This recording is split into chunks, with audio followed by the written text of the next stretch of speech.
Welcome. It's 7 o'clock and we have a public hearing tonight about the Thoreau Residences LLC for a special, for a comprehensive permit for using special permits.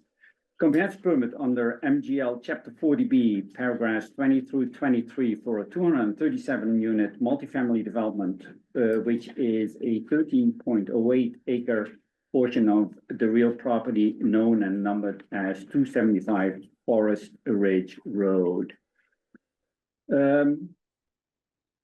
Welcome here tonight. Before we start, we have three board members here: Thomas Swain, Ravi Fia, myself, the chair, and we have one board member remotely. Elizabeth, can you just say that you're here and attending? I'm here. It's Elizabeth Dwyer Leonard. Thank you so much. We also have on remotely two we should have three peer review consultants. I think I don't see the third one yet, but is Cliff Bomer, Joe Pesnola, and David Jordan as well. And Joe is our general 40B consultant. Cliff is our architectural peer review consultant, and David Jordan is our civil engineering peer review consultant. Then from the town, we have Kim Jones and Elizabeth Hughes. Johnson, sorry, Kim Johnson. We have a lot to go over tonight. We have several topics. Few of the topics will get quite a bit of attention, I think. And you know, after sort of the resubmission of the plan at our last hearing, I think this project now is picking up some good steam again, and there is just a lot to do. As I said, we had a new plan set delivered last hearing. I think we've reviewed it all, so that eventually this board will have some comments, questions, suggestions on that. Our peer review consultants for civil engineering and architecture have reviewed the plans and have prepared a comment letter that both actually are posted on the website, and they will be presenting that tonight. So that really is the start of the discussion with the applicant and on those topics. The traffic report had been submitted since our last hearing. That is currently being reviewed, and I think the review of that, peer review of that, is pretty much complete. But I think the peer review consultant wanted to wait to issue that after the presentation hearing tonight, and of course comments from the board and the public. So that traffic peer review will be submitted, and then we can discuss that on the next hearing. What else? So we have tonight, as there has been quite a bit of new material submitted between the last hearing and today, which is great because it gives us a lot to talk about. And as I said, it's traffic and landscape tonight. At one point, we were thinking about also sort of touching on the sustainability component of this project tonight, but I think we have a pretty full plate as it is. And we got a couple of public comment letters in yesterday and today that I don't fully understand. So I just wanted to digest that and learn more about it, and then have a really good sustainability discussion at our next meeting, which is hopefully in the end, and we'll get to some scheduling, but that'll be the end of January. But that would be the main topic on that hearing.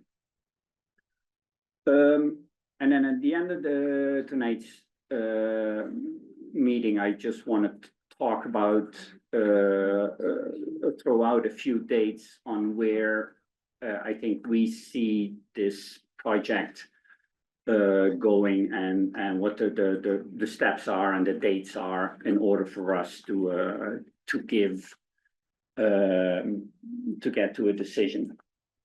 But that is one of the reasons for that is as well, I think we have a time extension to the end of this year and we are going to be requesting another time extension. So with that all said, I think I am giving the floor to the applicant and have them do the warm up for us. Yeah, thank you, Chairman. Good evening, everyone. Elizabeth, are you able to hold for Kim? Yep, continue. So, you know, we appreciate it. We are gonna focus on landscape and traffic tonight, as the chair had mentioned. You know, we appreciate you taking the time to do the site walk this past week, so we'll focus on some comments that came out as a result of that site walk, as well as traffic and landscape. I think we'll just give a quick overview. I know at our last hearing, we had introduced kind of the main changes. We submitted a formal letter, so we'll touch upon that quickly just to refresh everyone. We'll let Phil Cordero from Allen Major kind of just talk about the main changes. We'll keep that high level, and then Dan and Jack will give their presentation on traffic, and then we'll move into landscape with Tom Miner. So I'm gonna call Phil from Allen Major, if that's okay. Do you want them to sit at the table that while they present, just then people can? Yeah, I think that's a good point. That's a good point. If you sit just, yeah, anybody sit at the table, that's a bit friendly. Yeah.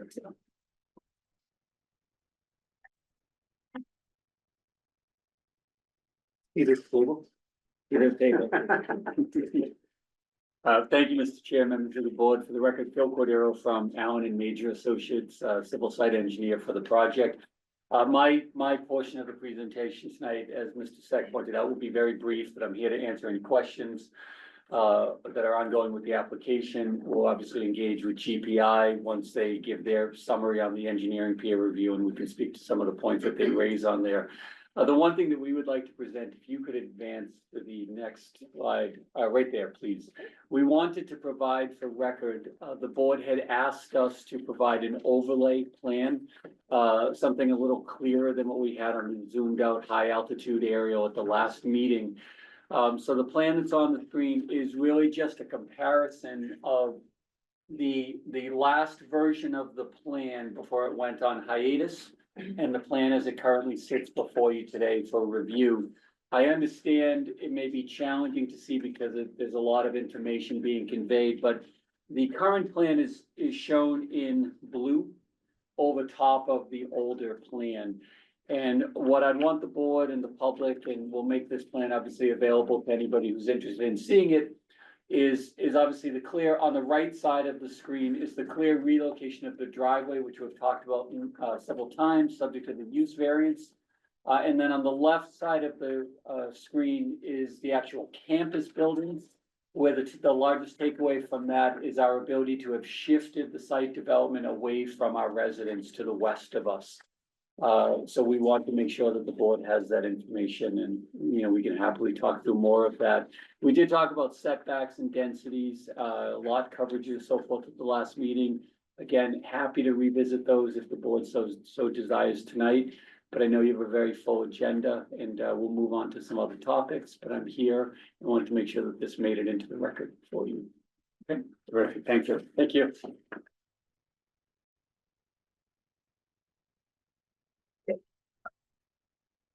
Traffic will be next. Perfect.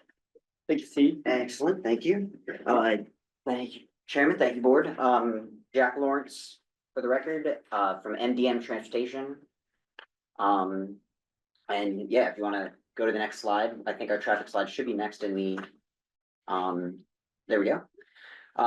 So we're going over the traffic study, prepared a couple months ago in October. Peer review from our previous study in this area, wanted to make sure that the hockey center and that schools were in session. Everything was fully operational, and so October was a good month to do that. Also post-pandemic data is included when our prior study didn't have that. The summary continues with, we did basically a safety analysis of this area. Checked all of the nearby intersections for high crash locations. The crash rate for the main at Forest Ridge intersection is well below Mass DOT averages. And the sightlines after the relocation of the proposed access, the sightlines have greatly improved. And the new driveway location is well outside of the conflict areas of that traffic circle, if there were any.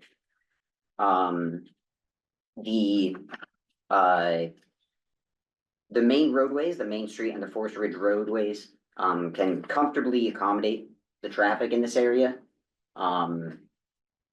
The trips to and from the east are associated with mostly residential commuter traffic. About 75% go to the east in the morning and then come home from the east in the evening.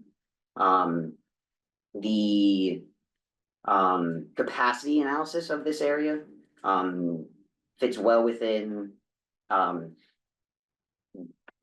capacity, I guess. Traffic fits well within capacity. Level service D or better at the Main Street and Forest Ridge Road intersections. And the traffic circle fits under 16% or under capacity.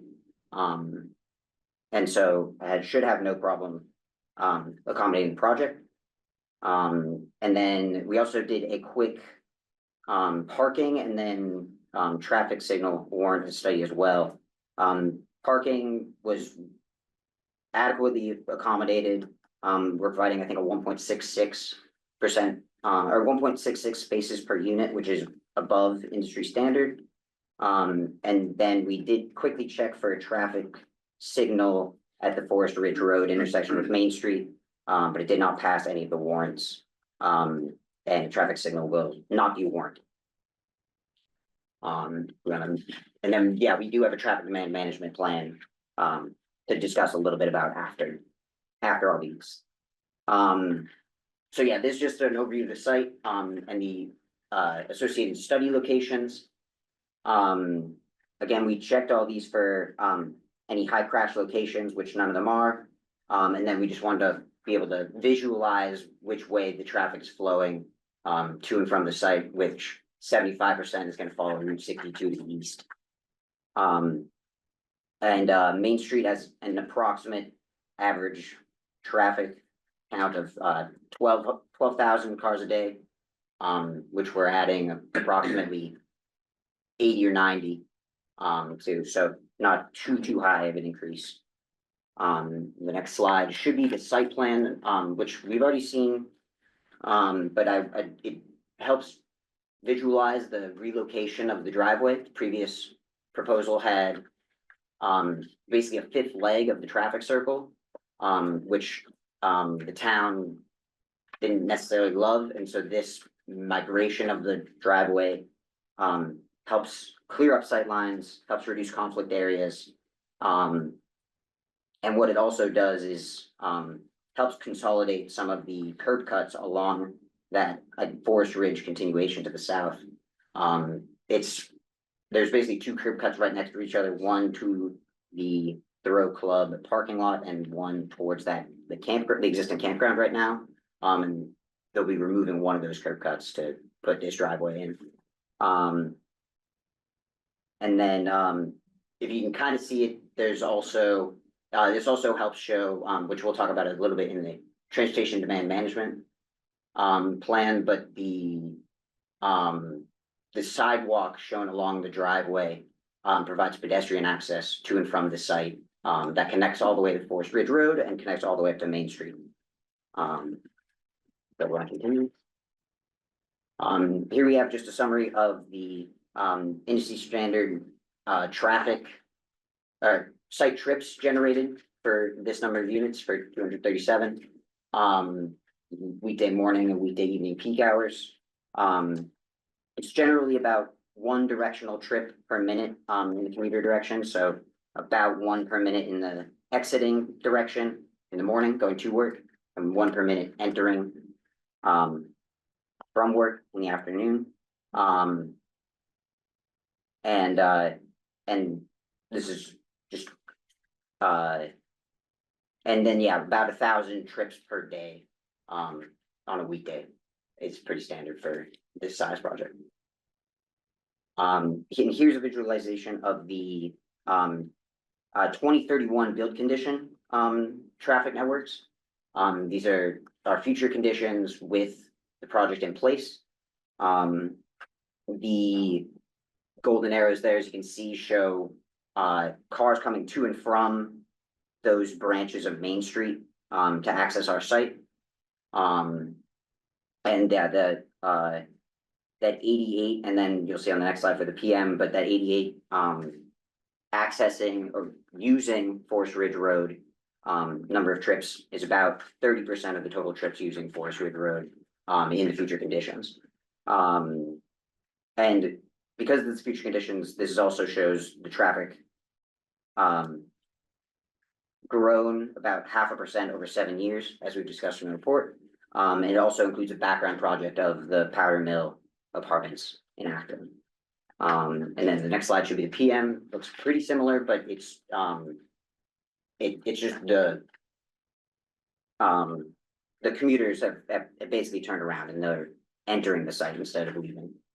But if we want to get to the capacity analysis, which is next, the capacity analysis kind of looks like a wall of text there, but you basically have your 2 intersections for the morning and then 2 intersections for the evening. We did a traffic circle analysis of the Sweet Birch Lane, Black Birch Lane intersection with the Forest Ridge Road. And yeah, even in the 2031 build condition, in the PM, yeah, you get about a capacity of about 16% on those key roads, the northbound and southbound approaches. And then the Main Street at Forest Ridge Road, the main intersection, sorry, you get about level service D or better. And specifically just in that northbound exiting left turn lane. Main Street has minimal impacts to traffic along that road. Continues to flow freely, sorry. And here we have our parking analysis. We did both a industry standard ITE basis for parking as well as empirical for other Commonwealth traffic studies we've done. The industry standard averages the number of parked cars per unit to be between 1.23 and 1.45. And this would give you a peak parking demand of about 344 parked spaces, but we're proposing 394. So we're clearing the ITE basis, and then the empirical shows pretty consistent peak parking rates to match those ITE numbers. So we just wanted to show both of those, just to confirm that the number of park spaces is adequate for this use. And then we just have our transportation demand management suggestions that will be included. Vehicle charging stations, support for electric vehicles makes a lot of sense, and you guys even talked about the sustainability a little bit, which will come up later, I believe, maybe not today, but later in the project. Bicycle facilities, similar as well as pedestrian infrastructure, but we want to provide indoor covered parking for bicycles for residents, and then we'll also have outdoor loops for visitors if needed. And then there's also a bunch of on-site amenities that hopefully people won't have to drive to their, like, another facility to use these things. They can have them right at home. There's amenities building, a pool, and a dog park, just to name a few, that you can see on the site plan. As I'm aware, we're expecting the peer review back, I think, pretty soon on this. So kind of with that, we'll be preparing our responses, but we'll also include your guys' comments and concerns as well as the public's in our responses to that, as well as if we can answer any questions today. We'd be happy to do that. Great.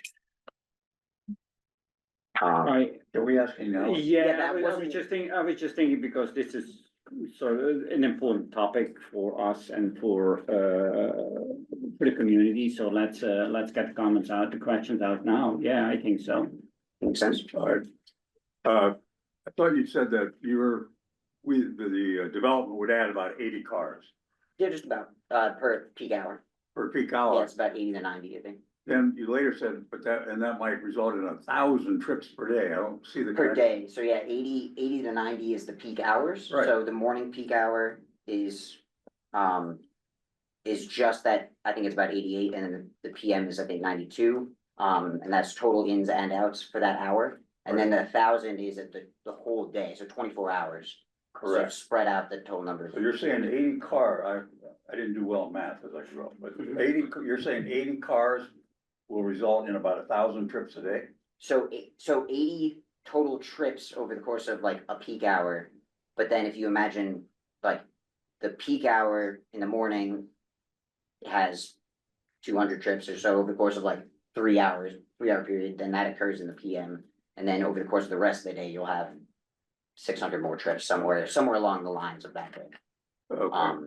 Yeah, that's a I hear 1 it. hour period, a 1 hour period, and then a 24 hour period. For some reason it doesn't add up for me, but I'll delay for a moment.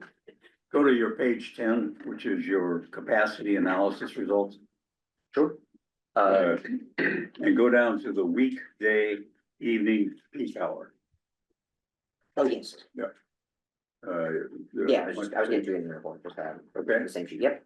And that's talking about the peak hour activity, Main Street at the intersection of Forest Ridge Road, right? Mhm. Then go down to the third item where it says NB left number 5. Sure. What's that? Obviously it's northbound, but is that northbound off of Main or off of Forest Ridge? That's off of Forest Ridge, so the Main Street in that intersection is just one lane each direction, but the approach from Forest Ridge Road to get onto Main Street has a left lane and a right lane. And so Okay. that's the separation, the distinction there. And do I read it correctly that the level of service for the northbound left turn off Forest Ridge Road on a Main is level C? In current conditions, yes. Yes, and even in 2031 with a no build, you got it at a level D, correct? Yes. Am I also correct that the level of service at the best is A and then it declines to go to C, D, whatever it is? Correct, yeah. Correct? Mhm. And so even if we, just based on what is proposed, it's going to be a level C, meaning that the turn off of Forest Ridge on the Main is going to take, there's gonna be a delay. What's the 22? Is that seconds or what? That's second, so on average, in the model we've created. The person taking a left turn off of Forest Ridge Road waits about on average 22 seconds. Okay, During the peak hour specifically. And- And we're expecting that to increase by a few seconds. Whether the project goes in or not in the PM, and that's why you see the level of service jump from C to D. yes, But it's still going to stay a level of service D. Whether the project is in or not, that's the similarities between the no build and. and what data would you have had to get in order to say, gee, we think we need a traffic light there? I believe it did not meet any of the peak hour warrants, that we kind of tested. I believe it would need a pretty substantial jump in traffic, to meet any of those warrants. Okay. That will be just, if you can provide that next meeting, I think that would be. Yeah. Just good to have. And Following up, I'm sorry, and then I'll finish. Does this take into consideration your studies? Take into consideration the impact of the parking and movement at the ice rink? Because I have some familiarity with that. Right. And it's a fairly long season. Right, yeah, So you have a lot of traffic, I'd say from 5:30-ish to 9:30-ish. Mhm. Fair amount of traffic at that location. Mhm. Does your work in any way, shape or form take into consideration that issue? yes, in the sense that when we collected this data, the hockey rink was fully operational. We also had cameras on the hockey driveways. And we did notice a fairly consistent, use of the site where if they were going to and from the east, they would use the eastern driveway and wouldn't pass by our site. And then if they were going to or from the west, they would use the western driveway and wouldn't pass by the Forest Ridge at Main Street intersection. Not saying that was the case all the time, but that happened more often than not. And so the impact was, we were actually worried about that, and that's why we had cameras on it, but we noticed that the impact was not as bad as we thought. Robbie, any questions? So still waiting, because I thought we had some feedback from the peer reviewer. Not on traffic, not on traffic. They reviewed, but they have not issued because we asked them to wait on our comments and the public's comments before they issue their comment letter so that they could incorporate that. Okay. So if you want to wait till next. Yeah, no, I thought I'd seen something in one of the ones that was posted. So they, did a review of the original submission. Okay, that's what I thought. Yeah. Got it. Are there any level of service changes be done because of this project? No, between the no build and the build, basically like if the project goes in, that's the no build. If the project doesn't go in, is the build for everyone. There's no level service changes during either of the peak hours. It stays consistently at level service D for the northbound and everything else is A. Good, thank you. It also, in the numbers you showed is that you overparked. Right? Yes. You overparked. Interesting to know. Elizabeth Wire-Leonard, do you have any questions, comments? I don't. Okay, thank you. While we're on Zoom here, Andrew Ingalls has his hand up. So please go ahead, ask your question or post your comment. Hi, thank you. First of all, thank you for your presentation to the young man from MDM. Let me say you talk very fast I'm so sorry. and said a lot of stuff, which I'm sure people who haven't read the conclusion somewhat carefully and looked at the rest of it will not even begin to understand. In addition, in the conclusion, which I've read through, LOSD is never explained. You have to go to page 36, I believe, of the actual document to learn what LOS means. In addition, I think you have to go to page 12 or something of the actual document to find out what AHSTO means. And that's not helpful to us at all.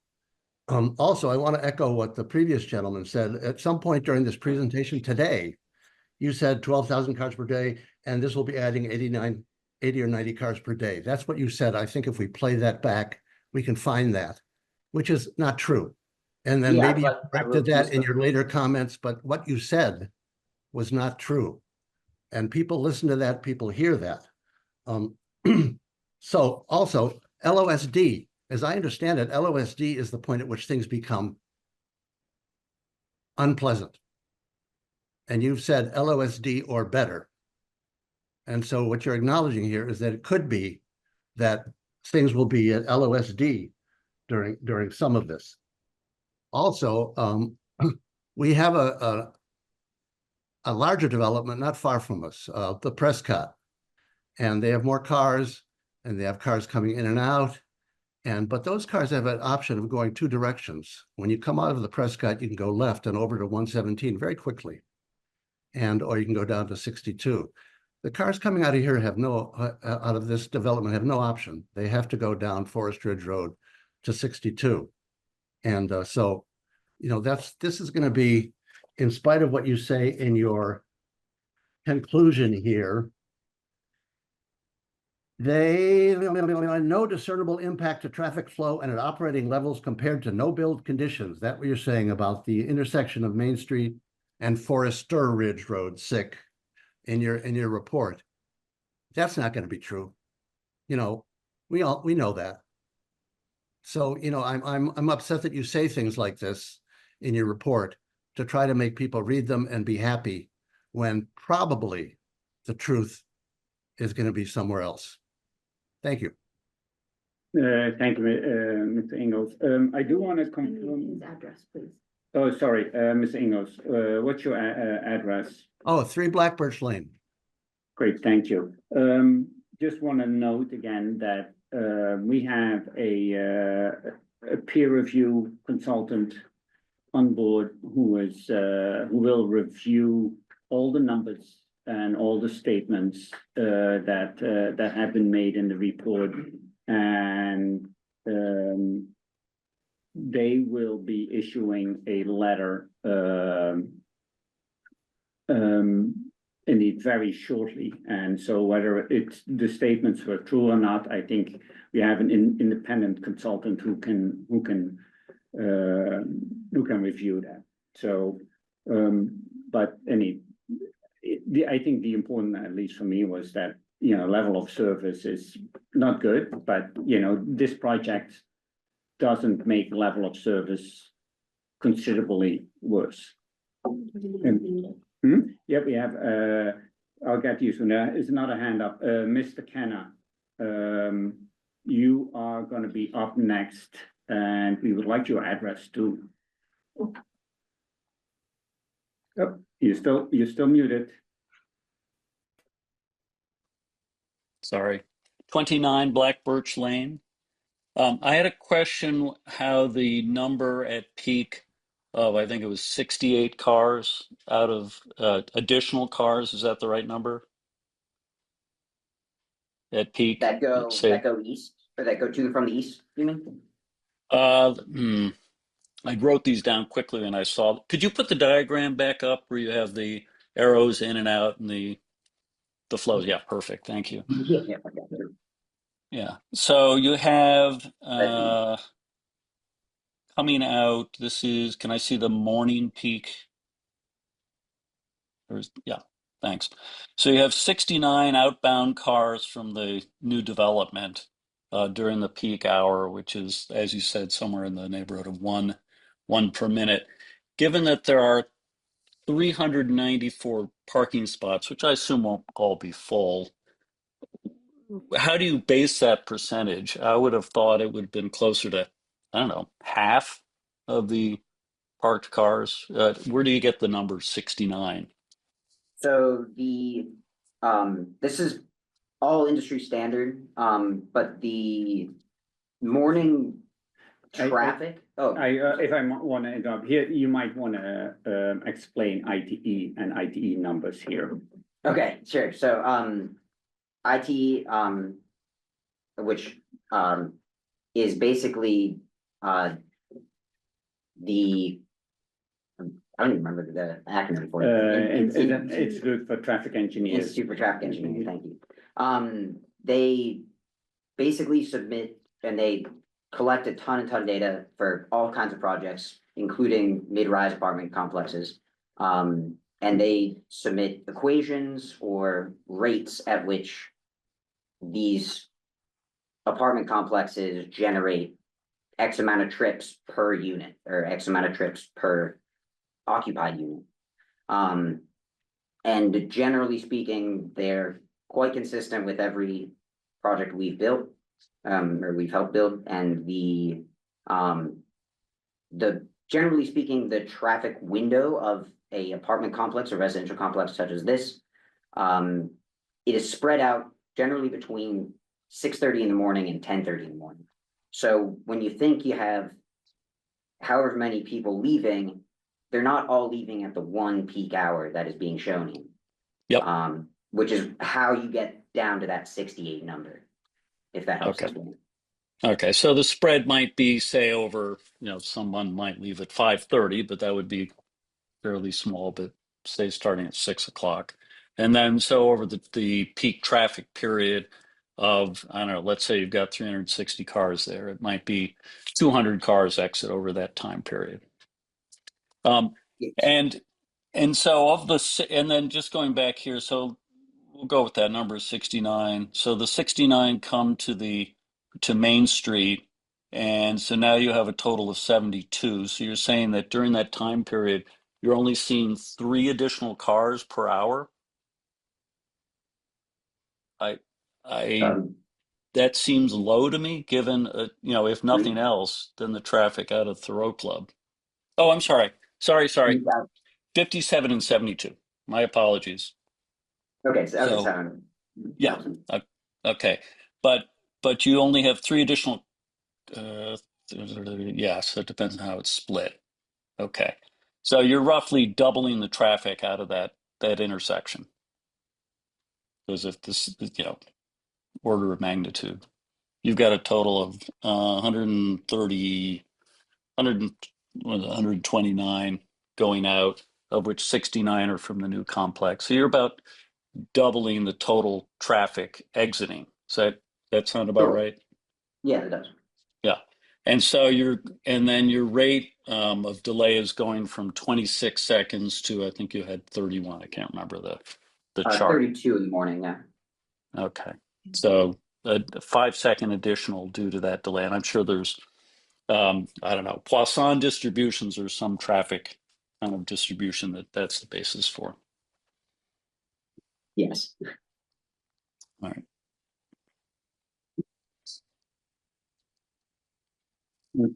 I can't, it seems light to me, but again, I'm not a traffic engineer. Yeah, I know. It's as I said before, we have a traffic peer review consultant, and they will review this very thoroughly, and actually they are in the process of reviewing this. So Yeah. we will have some validation of these numbers at our next hearing. Yeah, And also, I'm sure that within a week or so, the traffic peer review consultant will have their comment letter into us, and then it will be up on the website, and then you can review that there as well. So okay, fine. and then Yeah, and then there Go might be a bit going back and forth between the peer review consultants. Indeed in a letter or memo form. So when every time something happens, we'll upload that information up to the website. So you'd be able to follow their conversation. Okay, and then just one final question on the IE, whatever that standard is, based on actual measurements, which is the way to do it, of course. It includes the profile that, for instance, we're not near a mass transit system, so nobody can walk to the train, or if you're going to leave, it's by a vehicle. Is that correct? There are separate okay standards that you can plug in. Basically, it's one big algorithm. You can plug in what your land use code is, how many units you have, and then are you close to transit or not? And this is not. Correct. Okay, thank you. Great, thank you. I'm going to go to the room here now for a comment, and then back to Kathy Clute after that. So go ahead.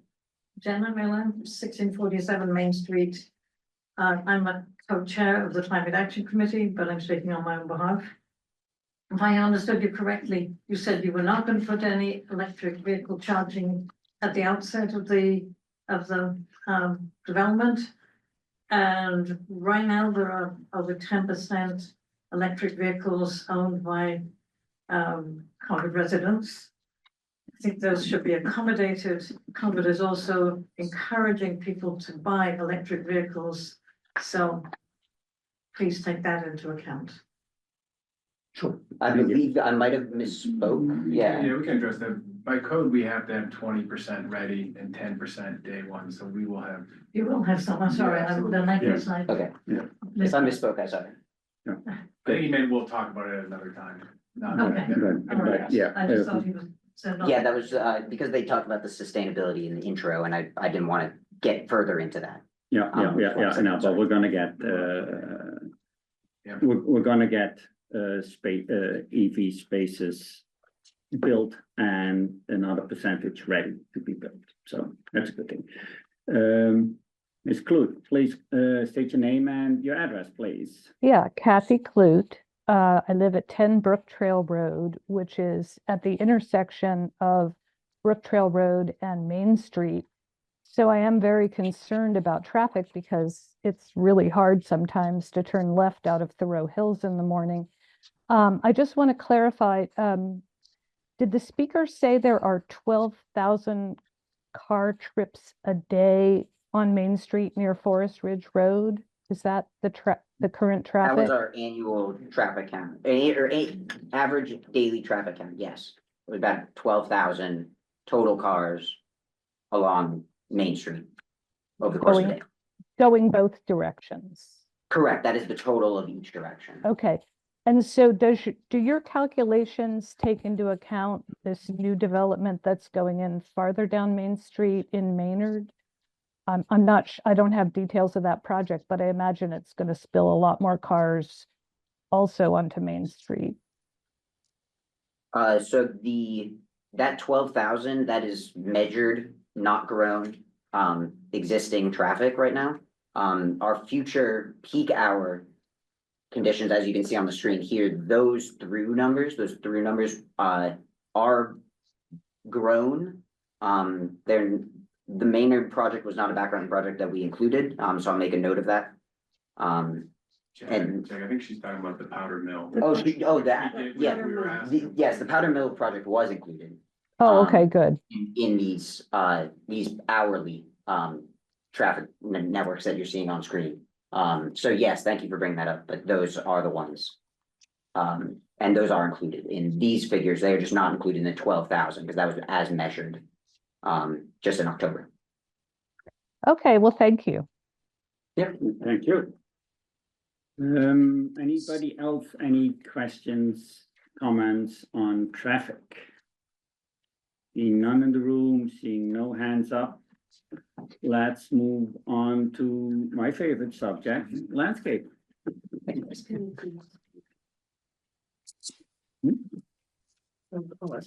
Good evening, board members. Tom Miner with Hawk Design, the landscape architects on this development. This is the overall site plan, as you can see. We've superimposed it over. Hang on, Tom, for a second. We're gonna turn the volume up here a bit, and we're also gonna ask you to speak as loud as you can into the microphone, please. So, make sure I'm up here loud too.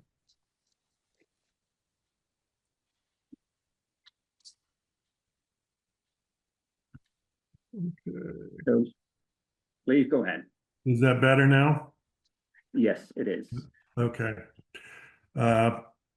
This is the slide that's up on the screen now is the overall site plan with two buildings, A and B. As you can see, it's we've got quite a bit of existing vegetation around the perimeter of the site. The engineers have put in some good grading at 3-to-1 and 2-on-1 slope to save as many trees as we can around the perimeter of the site. While we're on this, before I zoom into the smaller areas, at the very top, you can see the detention basin, water treatment plant, and septic systems. But by the garage in the top there, we also have a dog run and a tot lot, and those are accessible routes to those areas, and there's also an accessible handicap parking space there. If you go to the next slide. This is the entry coming up. We've started laying in street lighting and street trees. The lighting we use is LED fixtures on, we haven't got the final design yet, whether they're on 12, 15-foot poles, but they will be LED fixtures. They'll be shielded to eliminate any light trespass across the property lines and reduce light into the apartments themselves. Excuse me, did the display disappear? No. Not here. No. Okay, thank you. The The vegetation palette we propose is we strive to get as many native plants as we can that the conditions will take. There's also non-native, non-invasive plants, trees and shrubs that withstand some of the microclimate better than the native plants that we use elsewhere on the site. So we're using oaks, maples, hybrid elms that have withstood the bark beetle disease. Our shrubs are in dogwoods and arborvitaes, a lot of native shrubs, different heights, different textures, good mix of evergreen and deciduous, and with different foliage colors and flower colors. The lawn areas or naturalized areas around the parking and on the sides of the roads. We have different seed mixes. Some of the steeper areas we have wildflower seed mixes that'll be received biannual mowing. We have special seed mixes for the detention areas. We have fescue mixes that are more drought tolerant for areas, lawn areas that'll be mowed on a regular basis. As you can see coming up, there's some smaller, darker evergreen trees to separate and provide some screening from our entry drive to the Thoreau Club next door, the pools, and some of the other facilities there. Those are also native white spruce and white pine. Next slide. We have two buildings and two courtyards. The courtyard on the left is our main courtyard outside of our interior amenity space. We have a good sized pool in the middle. This has a southwest western exposure to get some sun in there. We try to create individual spaces around the pool for smaller groups, but at the same time close enough together so that bigger groups can congregate and intermingle. On the left, we have a grilling area with seating around with a possible pergola and catenary lights above, along with some informal lounge seating. And on the right, coming right out of the amenity area as a focal point, looking out from the amenity area, is a fire pit with seating around it and a seat wall around that to catch any overflow seating and for separation.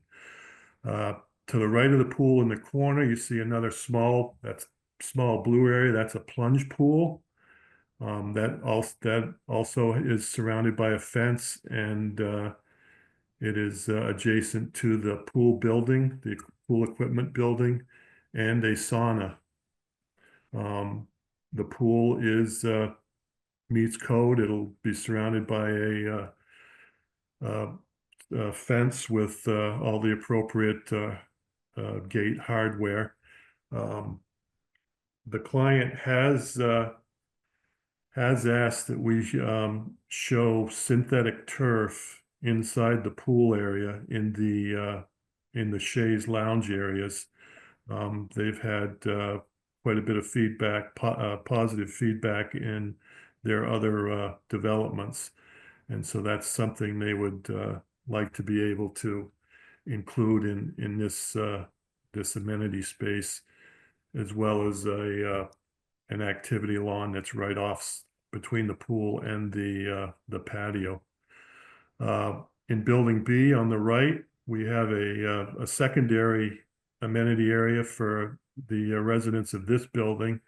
And this again has a fire pit on one side of a walk that bisects the space, and grilling stations and seating on the left-hand side. And we haven't got into the specific foundation plantings, but as I mentioned, we try to use a lot of native drought-tolerant material, mixtures of shrubs, perennials, and ornamental grasses. And that concludes my presentation. I'm open for questions. Thank you. I'm looking over at the board here, and I'm wondering who's the first person who's going to jump on the synthetic turf comment. I'm happy to dive in on that. Yeah, I think by now, I think the applicant might have gotten the gist that you know, there's no synthetic turf in Concord. So anyway, so that's comment, if I could. Jim Lambert with Wood Partners. So, but just to be clear though, where that synthetic turf is shown around the pool, if it wouldn't be turf, it would be stamped concrete. beautiful, beautiful. At Yeah, least it doesn't have any PFAS in it. Got it. Okay. So that's where we are. And I actually think, well, from my experience, from what that's worth, concrete might be just better around the pool deck, this is a small pool deck actually. So yeah. But you know, we'll get to that later. First thing is cleared up. Tom, We got the letter, correct? The peer review letter on the landscape, we won't have a peer review letter. We got two peer, because I read, and there was some discussion about some of this stuff. I thought. Oh, yeah, that's the architect. The architect will touch on this quite a bit, and you know, And they'll respond to that letter and then. and you know, and I'll bring up some other items as well. So, you guys have any questions here? It seems like there's about 100 odd new trees going in. Do we have a count on what's being removed from the perimeter? Or has that not been surveyed? Like a count on the actual number of trees? Yeah. Coming down, yeah. Yeah, No, just by acreage, counting each one. might be good. Might be good to have. Elizabeth, any questions from you? Yeah, I do.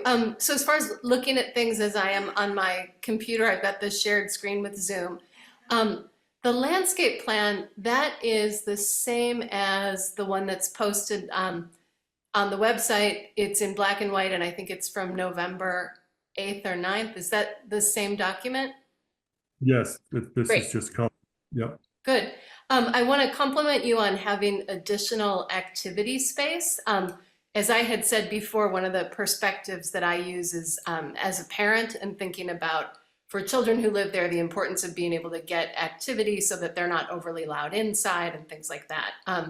And so it definitely looks like there's ample space where, you know, I could definitely see a ball being kicked or a little bit of a football game starting. I did want to jump in on the synthetic turf piece though, because as I'm seeing near the pool, there's a synthetic turf activity area that hopefully wouldn't also be concrete. I would just encourage you to investigate whether that could actually be grass or, I don't know, some other surface. I know that seems like a small point, but I do think that's important. We'll look at that. Okay, Is that it, Elizabeth? great. Yep, that's what I had. Just following up on the point about amenities, I think, did we hear that the amenity building, the sort of 1-story, we haven't decided what's going in there yet? Or We haven't laid it out and programmed it, but we have an idea based off of our other projects, what components will be in there. Okay. After I talk through those, if you like, but. Yeah, I mean, if you just have a quick sort of list of. Yeah, sure. You know, so we do have full-time on-site management, so we'll have our maintenance team, on-site with an office, leasing, property manager, so we'll have staffing offices in the amenity building. We will have a full-size gym. We will have obviously laboratories for the pool as well as the inside amenity. We usually will have a game room with, shuffleboard, billiards. We will have a bike room inside, which I know is really important.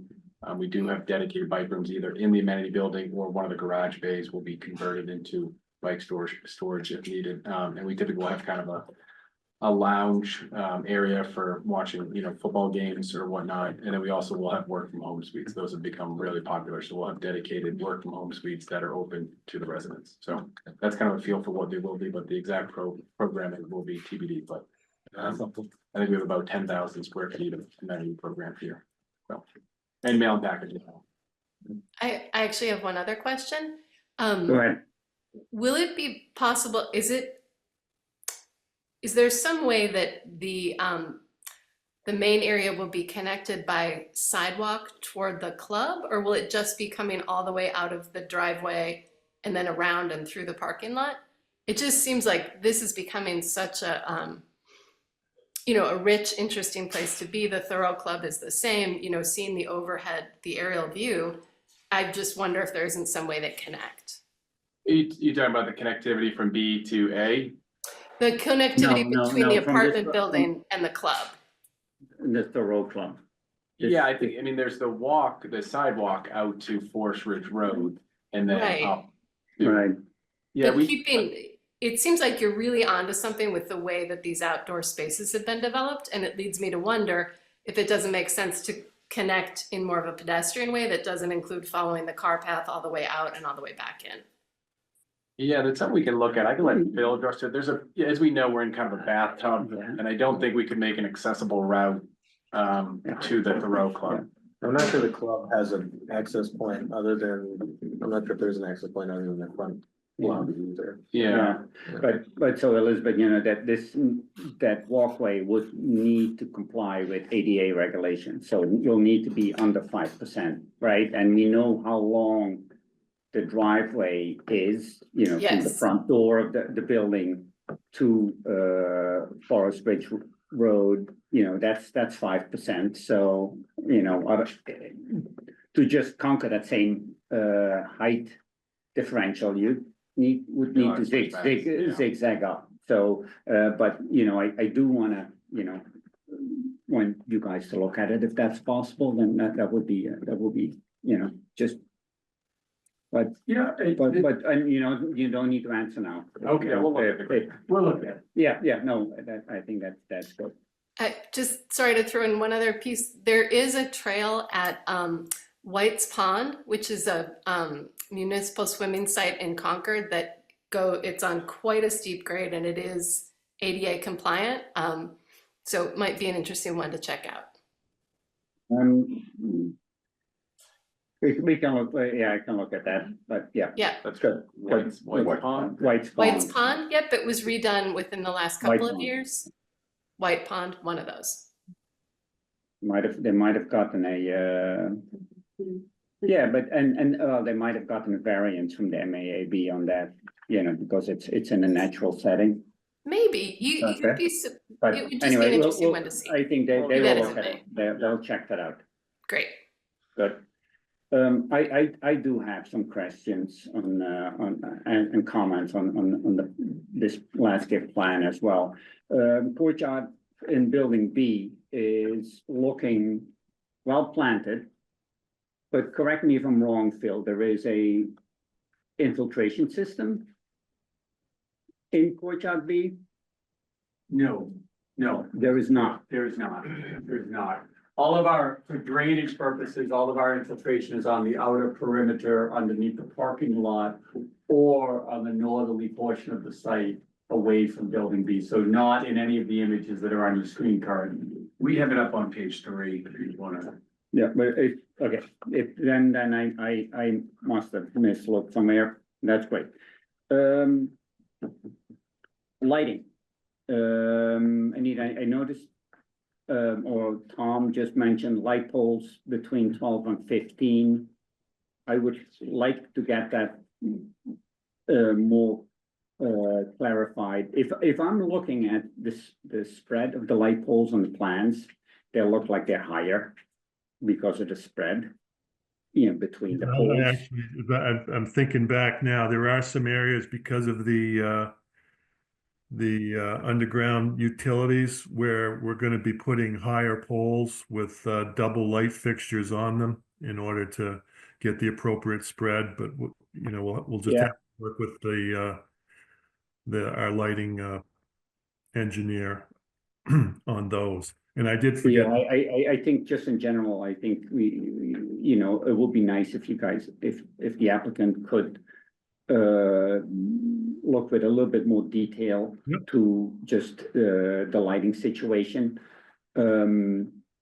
Especially the driveway in, I think, the light poles are coming in on the right-hand side.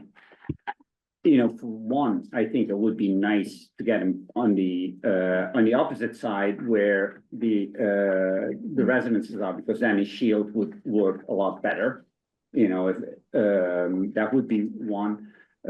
Obviously, the height there is very important because we're still high up and close to the elevation of the abutters.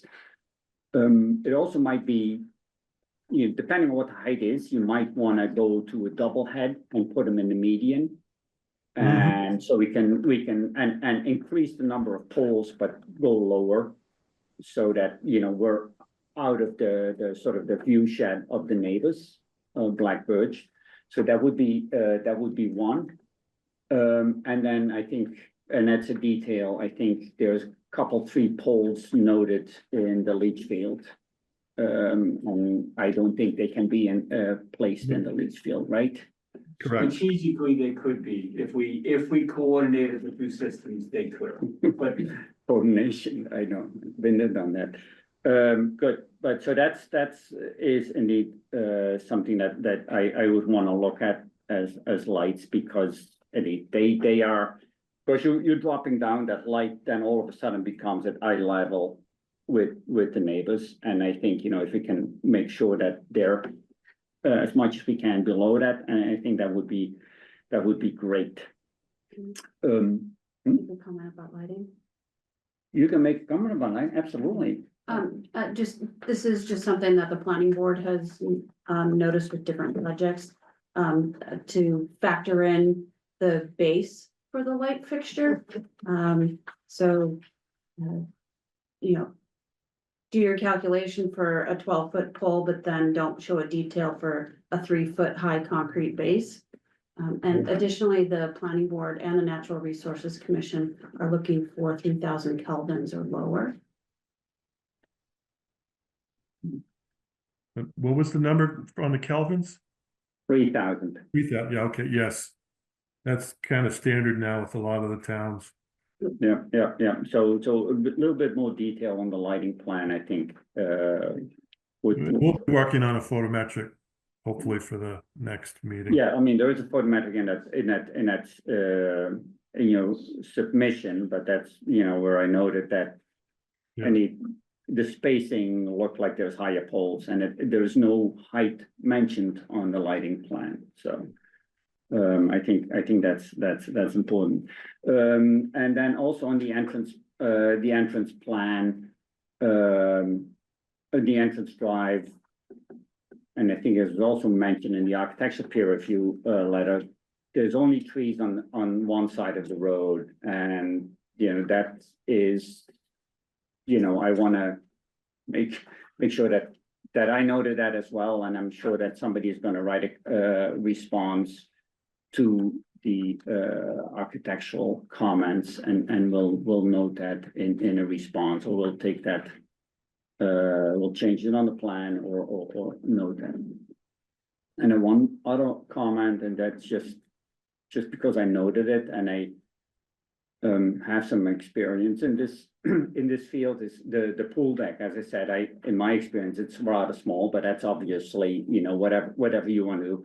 And I would assume you're going to be providing some share lounges, to case, right? Yeah. Where are you going to store them? We store them offsite. Store them offsite? We do. We store all of our pool equipment offsite, yeah. Interesting. So part of Good. our operations budget, they come in, take them out, store it, bring it back. Okay, good, because that was otherwise, you're gonna end up with another structure here that's why I was asking that. Good, for now, that's what all I had, and I've got a couple of, hands up on the screen. Deb W. I'm gonna ask you to unmute and, please go ahead. State your name and, your address, please.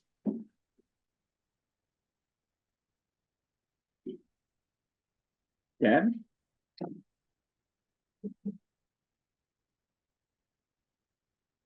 Deb, we can't hear you. I'm not sure what's going on, but we can't hear you.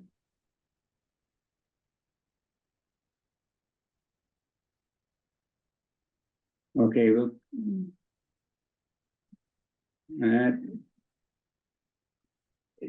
You gotta do something here. You can interrupt us. I'm gonna go over to the next hand. Rob Canna again, but Deb, if you have any volume, please interrupt at any given time. Mr. Canna. Yes, 29 Black Birch. Could you go back to the first slide you displayed, please?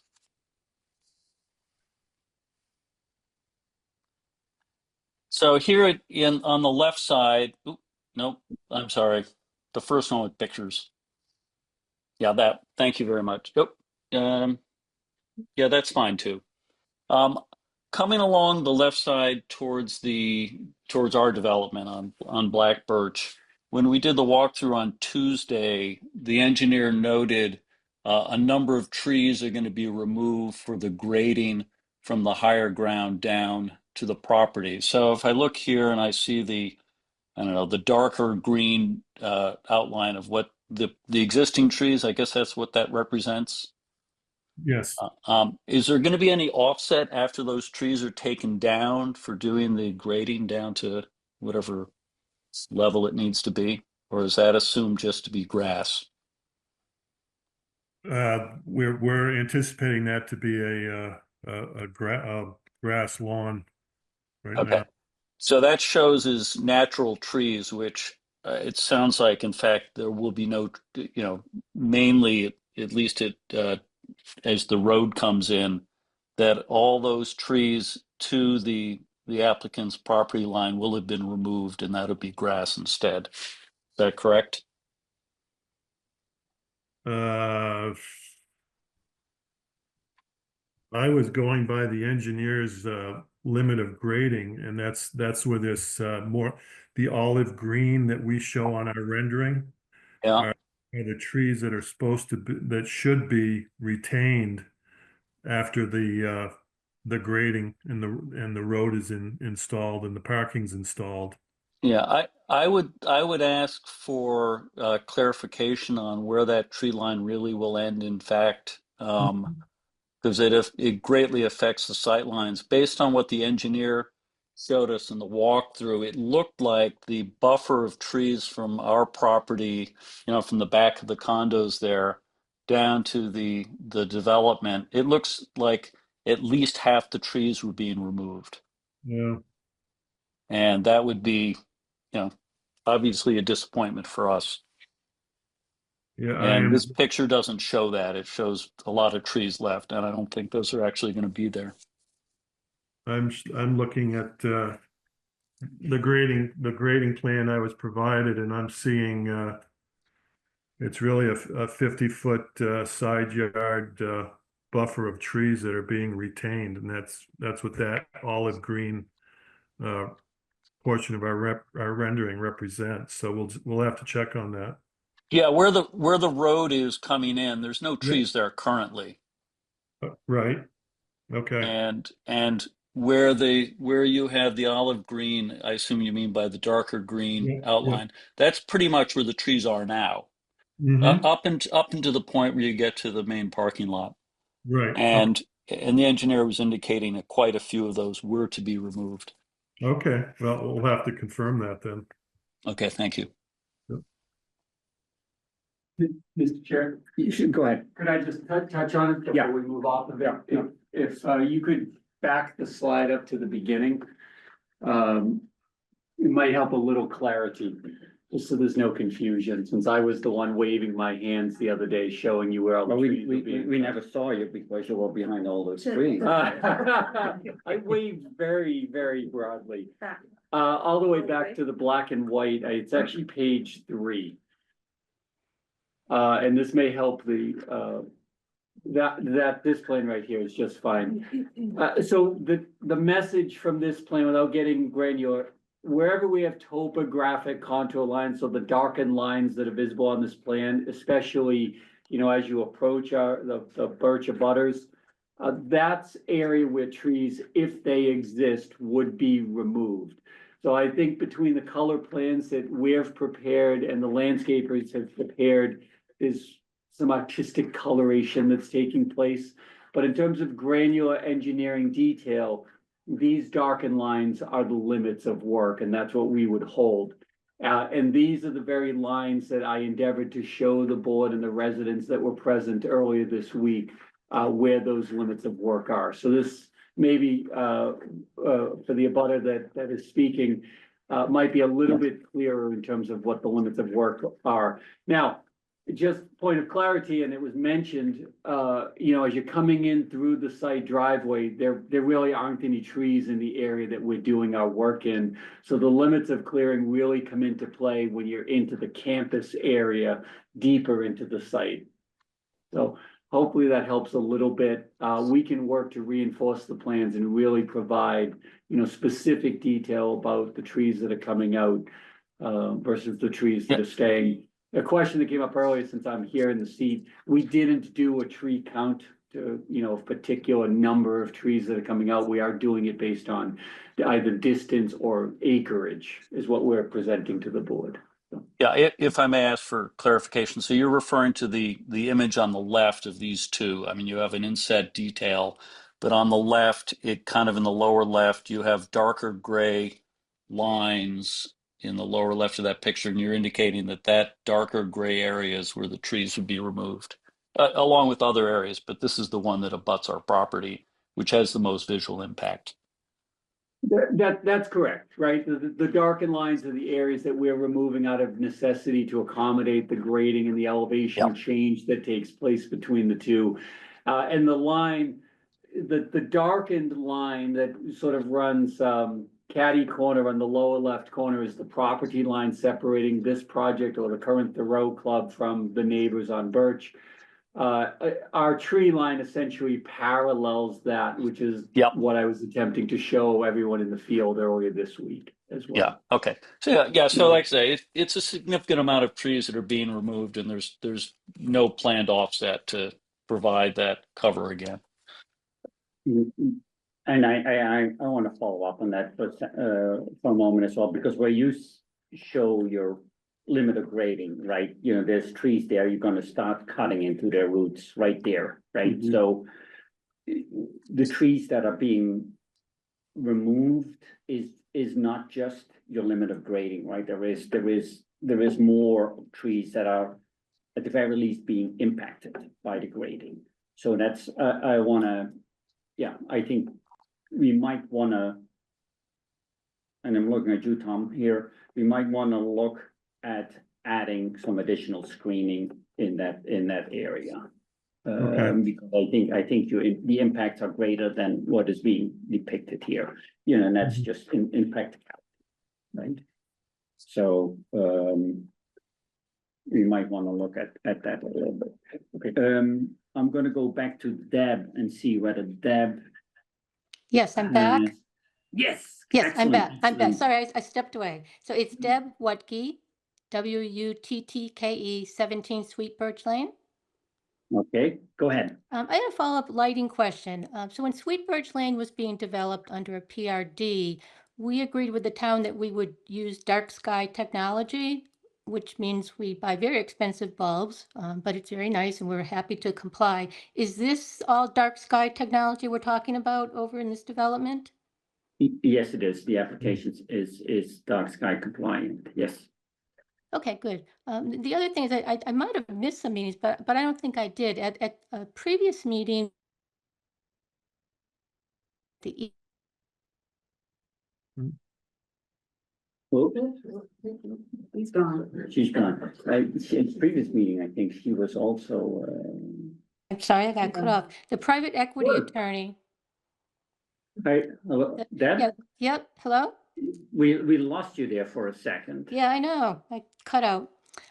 So at that, in the meeting on the easement, the private equity attorney had mentioned that because of the change in the project, that we hadn't seen it yet, that they would need to go back for a new PEL.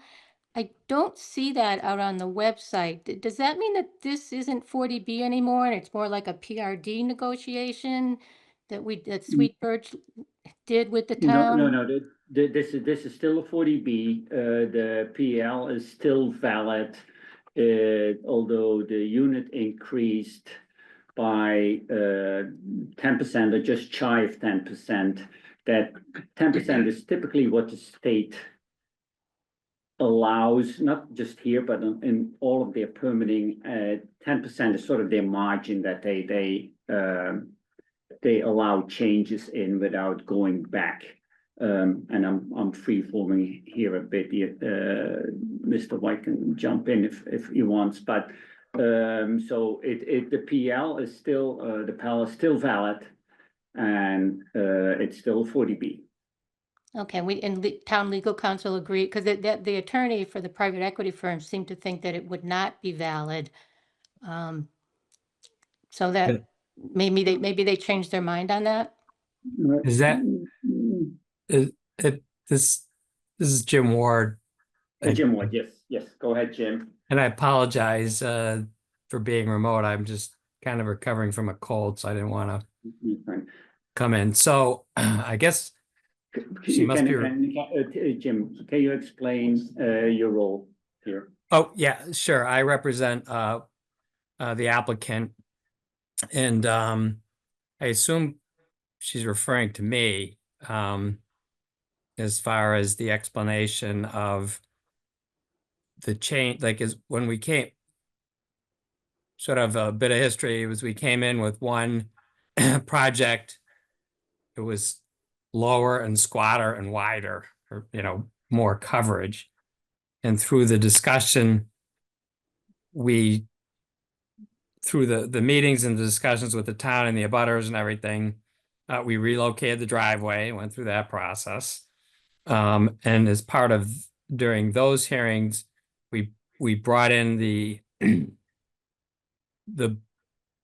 early sketches of the design that was being contemplated to try to scrunch the project into a smaller footprint, and provide some other amenities that had been discussed.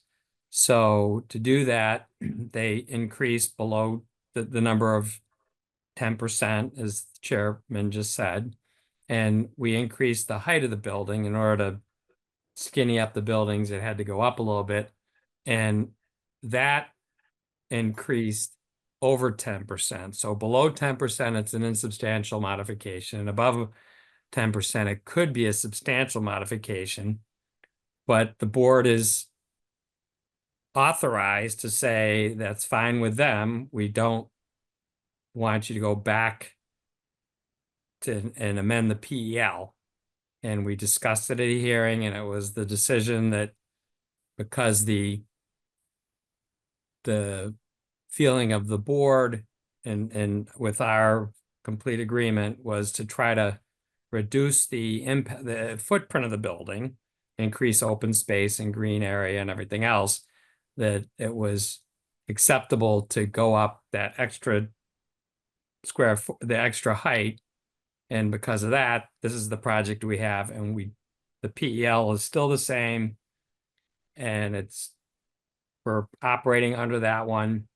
And when we get done with all this and the approval happens, we'll do what I guess we call true up at Mass Housing when we do final approval. So still the same PEL, as the chairman said, and we discussed all of these changes that produce this site plan, and building massing and everything, and in broad strokes, Not saying that the board's approved, and I mean, it hasn't approved the project, but they've approved they've agreed that the changes that have gotten us to this point are fine, and we're gonna proceed with this plan. So Does that basically, this is a question for the board maybe. So basically now the project doesn't comply with the PEL, but for some reason, and I do remember some talk about quid pro quo, which was very confusing at that meeting. So the board has agreed to overlook that and just move ahead as if there is a valid PEL. Is that correct? No, we have not, Jim, sorry, I want to jump in here. We have not overlooked anything. I want to be very clear about this. We are in the process on the valid PEL to approve within a reasonable time frame a comprehensive permit for this applicant. We are in a position, the town is in a position where comprehensive permit application is all but certain going to be approved, and we are in a discussion now to make this project as good as a project it can be for the town. Well, if you were to negotiate with a PRD, you could maybe get some real meaningful affordable housing. I mean, that would be awesome for the town. I don't disagree on that one, but there is no PRD filed. There is a comprehensive permit filed. And that's what we.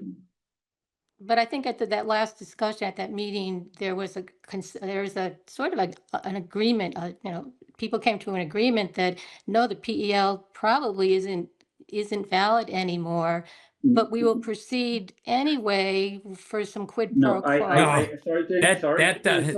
That definitely wasn't agreed. No. So that yeah, I have to interrupt you here.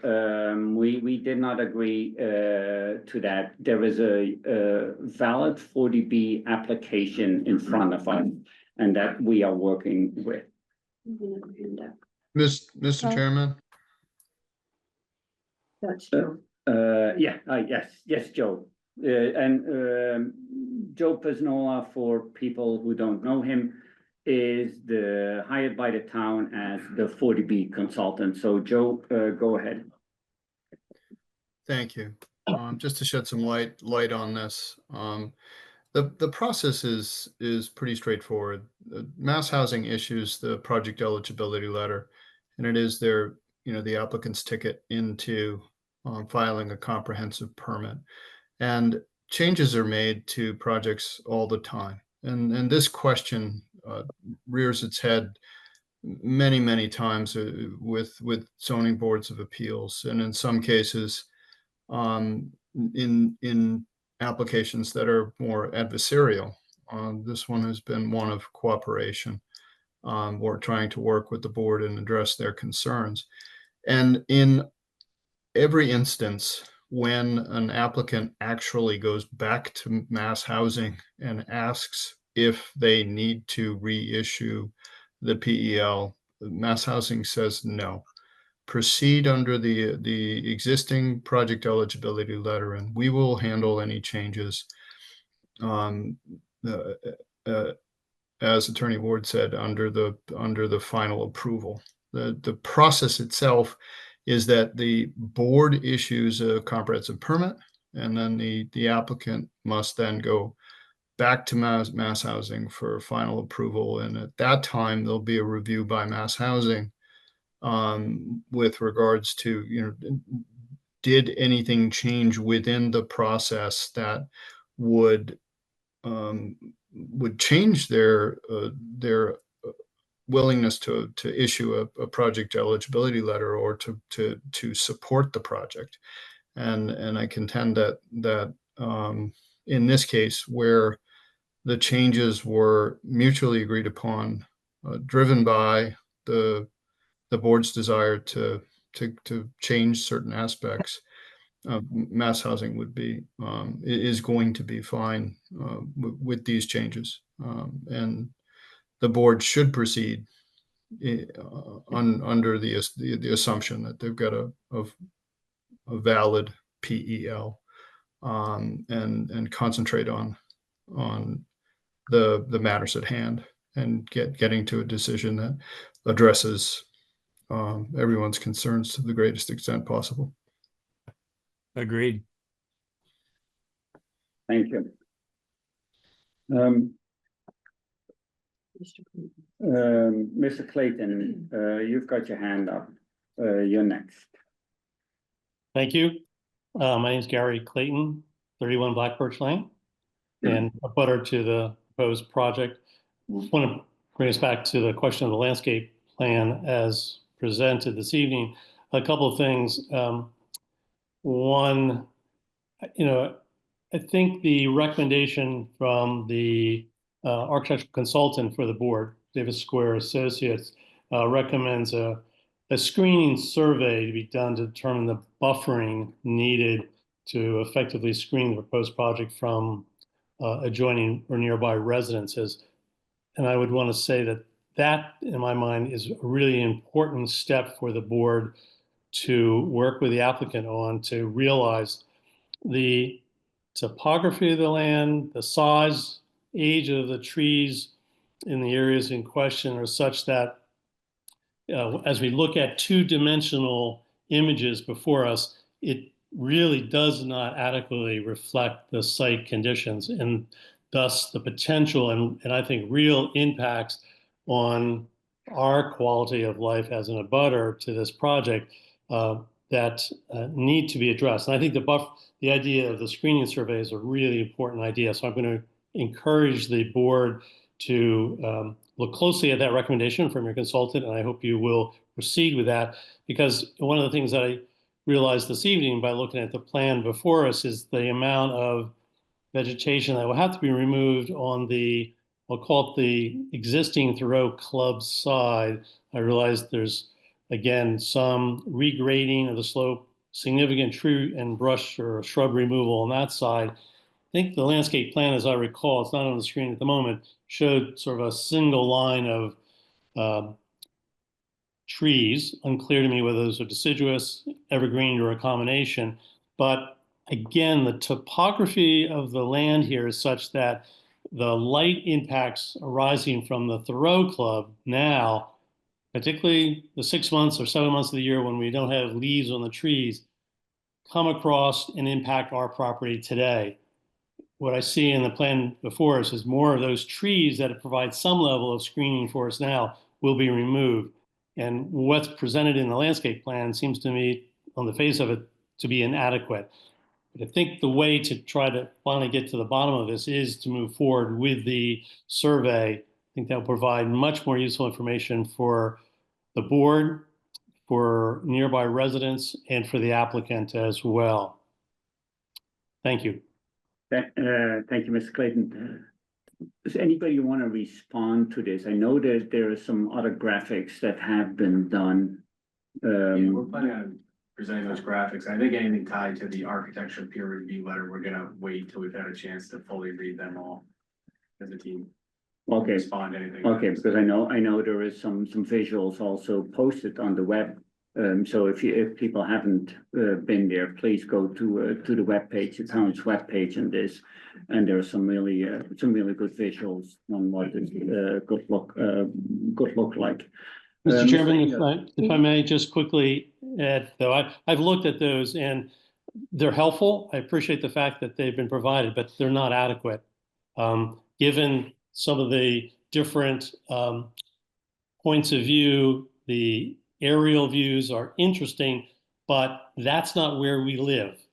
We're not 200 feet off the ground where some of those aerial images have been constructed to provide perspective of the overall property. Again, I appreciate the effort made to date, but in my view, that's not adequate. And again, I urge you to move forward with your consultant's recommendation for the screening survey. Thank you. Yeah, and thank you. And as the applicant just said, they will respond to the architecture peer review letter at our next hearing, right? Mr. Inglis. Hi, Andrew Inglis, 3 Black Birch Lane. First of all, I want to echo Gary Clayton's very cogent remarks there. that screening is very important. And I was at the walkthrough and the engineer walked back into the woods, as someone said, where you couldn't see him, and said that the trees would be taken down to where he was. There were some enormous old growth trees that are going to come down as a result of this project, not only on our side, but also on the other side. And we should be aware of that. It's going to make a huge change in the appearance of that hillside coming down from Black Birch. So they have to do something to put some of that back.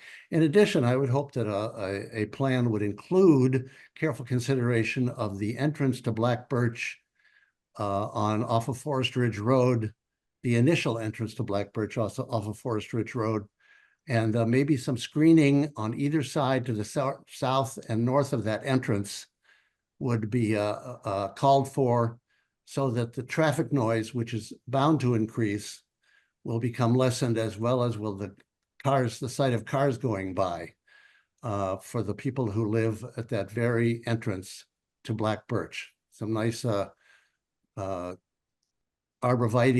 thuja, green giant or something like that, paid for by the developer, would be most welcome, especially if they are concerned about the feelings of the abutters. Thank you very much. Thank you. I'm not sure whether we can make the developer pay for improvements on somebody else's private property, but you know, we'll take that into consideration.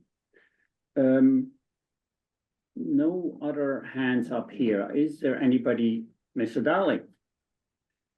Here. Yeah. A suggestion, Name and address, please. I thought you said it. I said Mr. Dowling. My name is Jack Dolly, I live at 24 Black Birch. Be a suggestion on some of the commentary we just listened to over the last half hour. The image on the screen shows the initial surface parking lot on that sort of bottom left quadrant of the image, left-hand side of that image. And then, you know, as the engineer suggested, the grading line that's running up slope. By looking at the deck here, they have, a robust parking ratio of 1.66.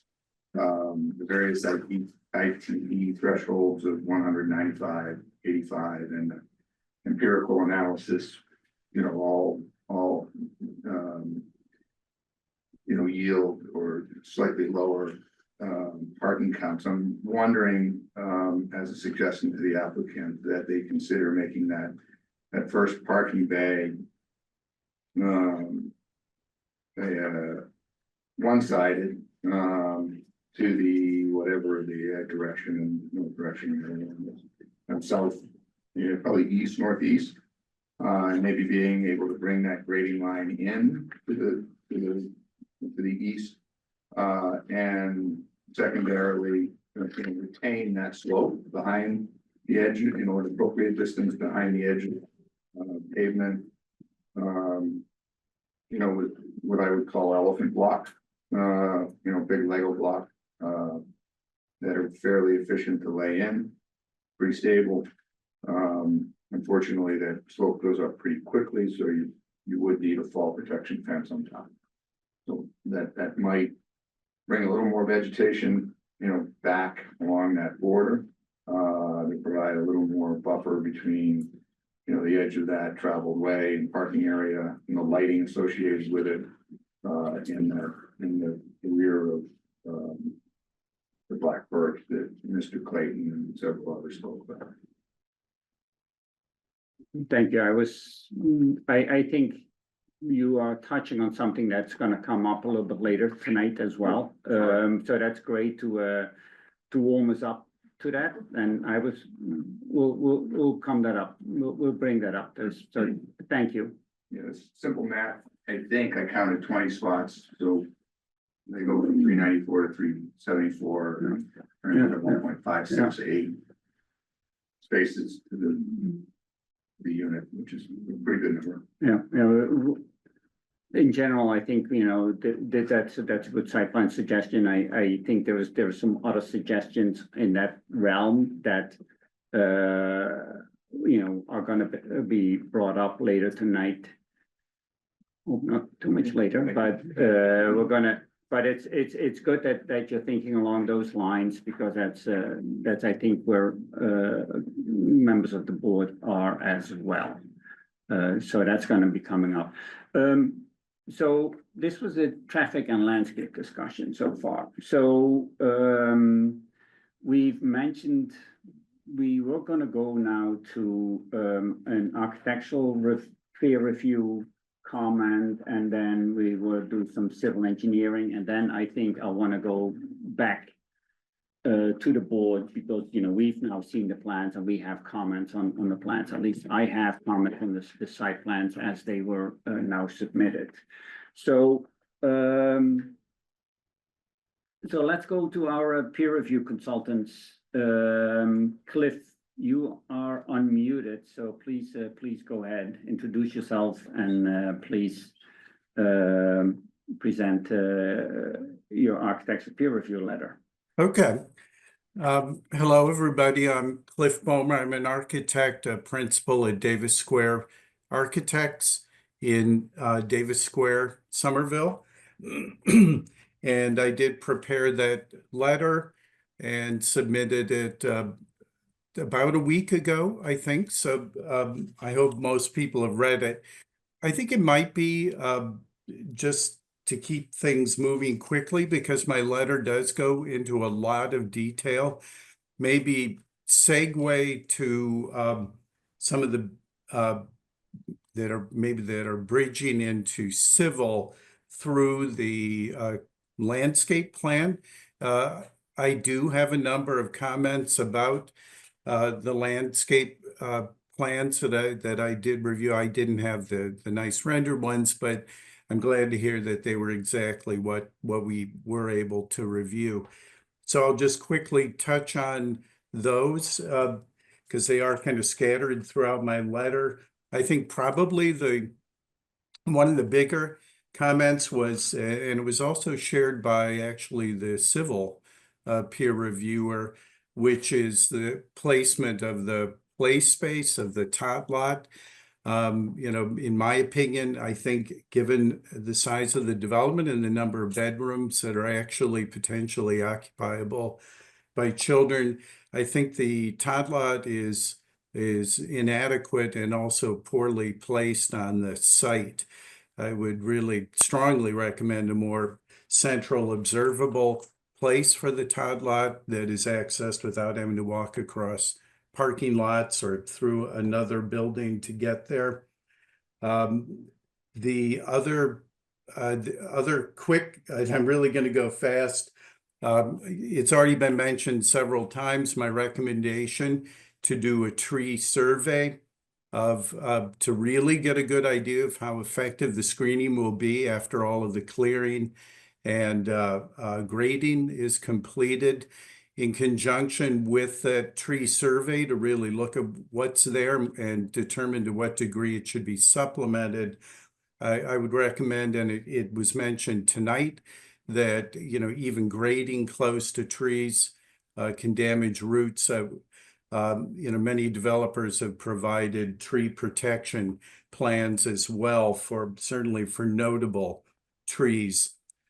Sticking with the landscape plan, I know there was discussion, or there has been discussion historically about potential connections to town trails that I don't see on the plans or any indication that they were really studied.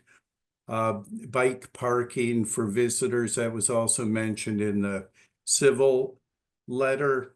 I think the connection, as you saw tonight, there are plans for both Building B and Building A courtyards. Actually, the two buildings are very close to the same size. I think there's only a 3-unit difference in the number of apartments in each of the two buildings. So I think there is an argument that the connectivity across the site, the pedestrian connectivity from one courtyard to the other is insufficiently supported by the landscape plan and also by the ground level plans of the buildings that really don't show a terrific passageway for the residents of Building B to get to the amenity building and the swimming pool, and really the major concentration of amenities.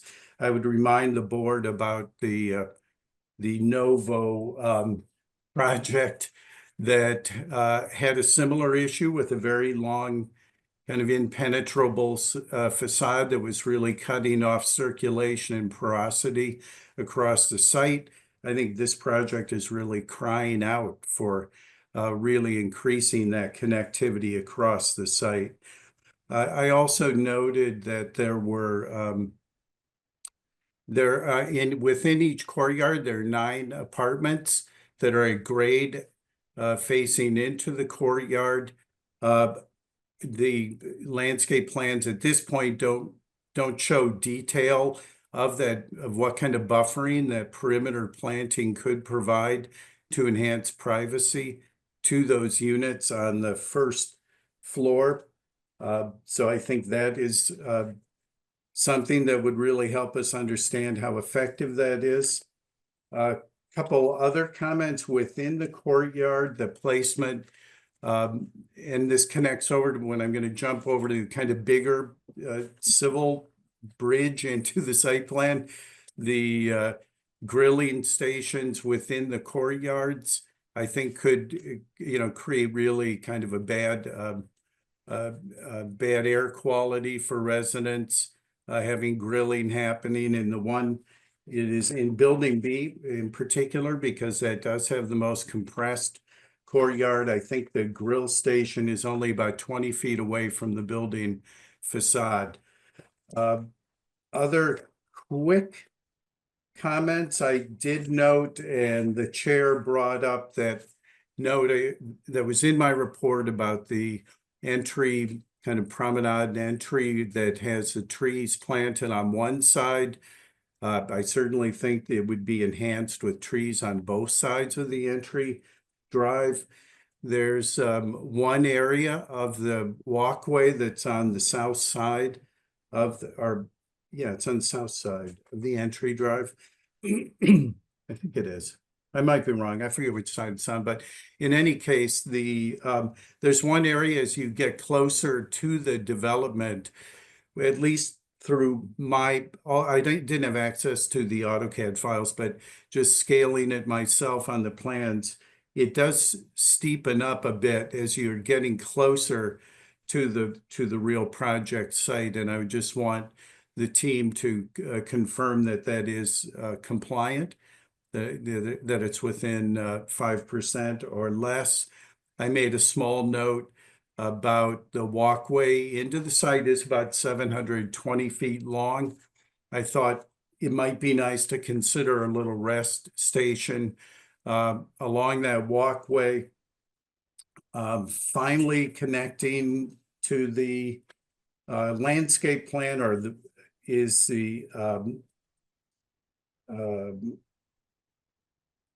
sorry, I just lost my note.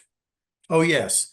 The plans also do not appear to indicate any accommodations for a bus stop, a place for people to congregate to wait for bus. Certainly school children would need such a thing. One would hope that because this site is relatively remote and not very well connected to more major scale public amenities, including public transportation, it's easy to imagine that there could be a shuttle bus that would appear at the site that could potentially be a meeting place to pick up people as well. So that's a quick run through on landscaping, and all of it is in my letter. It pops up here and there within the letter. To quickly go through the big points, I would say that it's impossible for an architect to really look at buildings as if they are discrete objects in space. They're connected to a site. So for me, my typical process before I really dig deep into building plans, which is limited, of course, through this process, that is under no obligation to provide, design development level drawings. But I do take a pretty good look at the site plan. And I think the biggest point that comes up in several places in my review is, to me, it feels the site plan overall feels dominated by parking. There's a lot of parking. It surrounds all the buildings. It goes between the buildings. It blocks, which is in an urban setting, we see that a lot. People, that's very common, very high percentage of paving associated with buildings. It seems like a lost opportunity in a site of this type to really feel dominated and have the buildings ringed by parking. It does affect a lot of the units. It's bad environmentally for just from a huge areas of paving. The residents who are ground level have headlight intrusion. There's a nearby sidewalk, so there are potential privacy issues into the unit, into their homes. So for me, that's probably the biggest overall issue that I have with the site plan. It's interesting tonight that the applicant's traffic reviewer pointed out that it does feel overparked, or that the numbers are suggesting it's overparked. So I think there's a lot of territory for making significant improvements that really tie. I mentioned the playground placement. If there's not so much parking so close to the buildings, that creates opportunities for putting important amenities in more centralized locations and really observable, realistic locations where they'll be maximally utilized. I also, site plan wise, I think there are issues with the pedestrian circulation. This site, as I mentioned, is somewhat isolated. So within my report, I mentioned the notion, and I think it was mentioned tonight, that there is, given the relative remoteness of the site, there's a kind of expectation for self-sufficiency within the site, because it's not easy for people to walk to get to other public amenities, public parks, schoolyards, larger pieces of play equipment, all the kinds of stuff that happen in urban environments.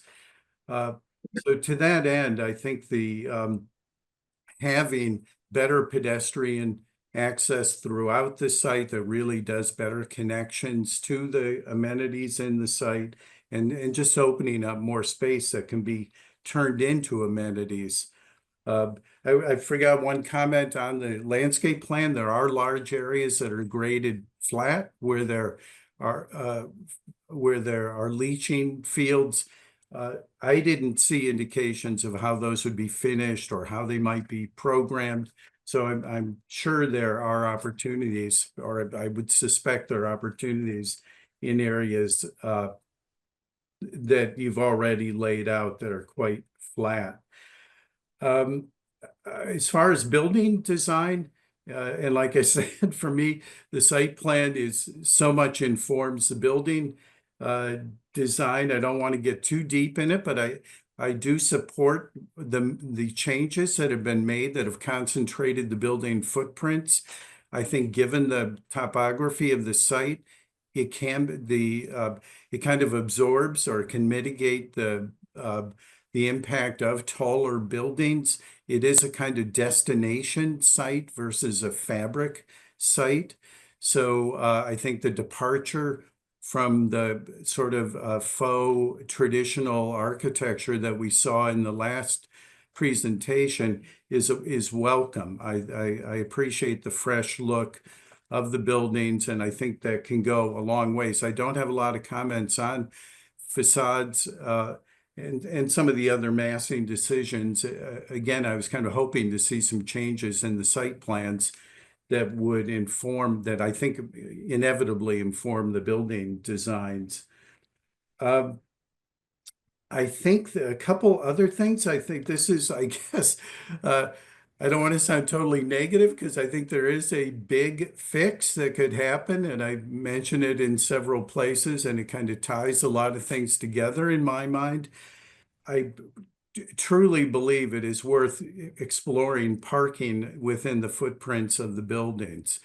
From my understanding from looking at the cut and fill analysis, that there is there, and even if there weren't, I guess I wouldn't hang it on that.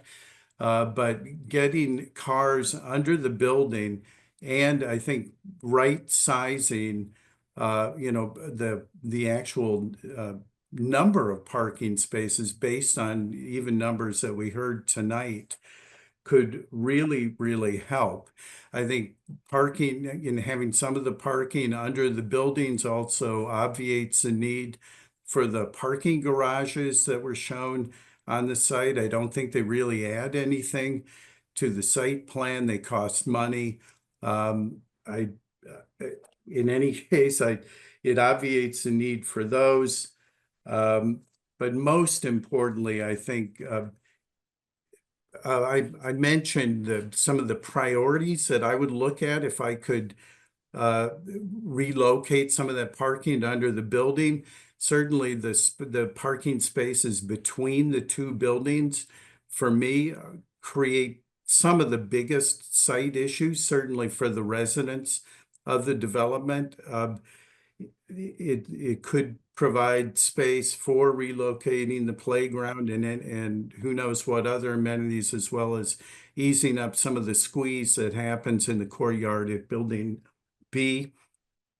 There was a suggestion from tonight that we heard from, I think it was one of the residents towards the west on Black Birch, that section of the roadway that is the closest, that does provide, it's parking and roadway, that does provide screening. That's a good place to look for losing parking spaces.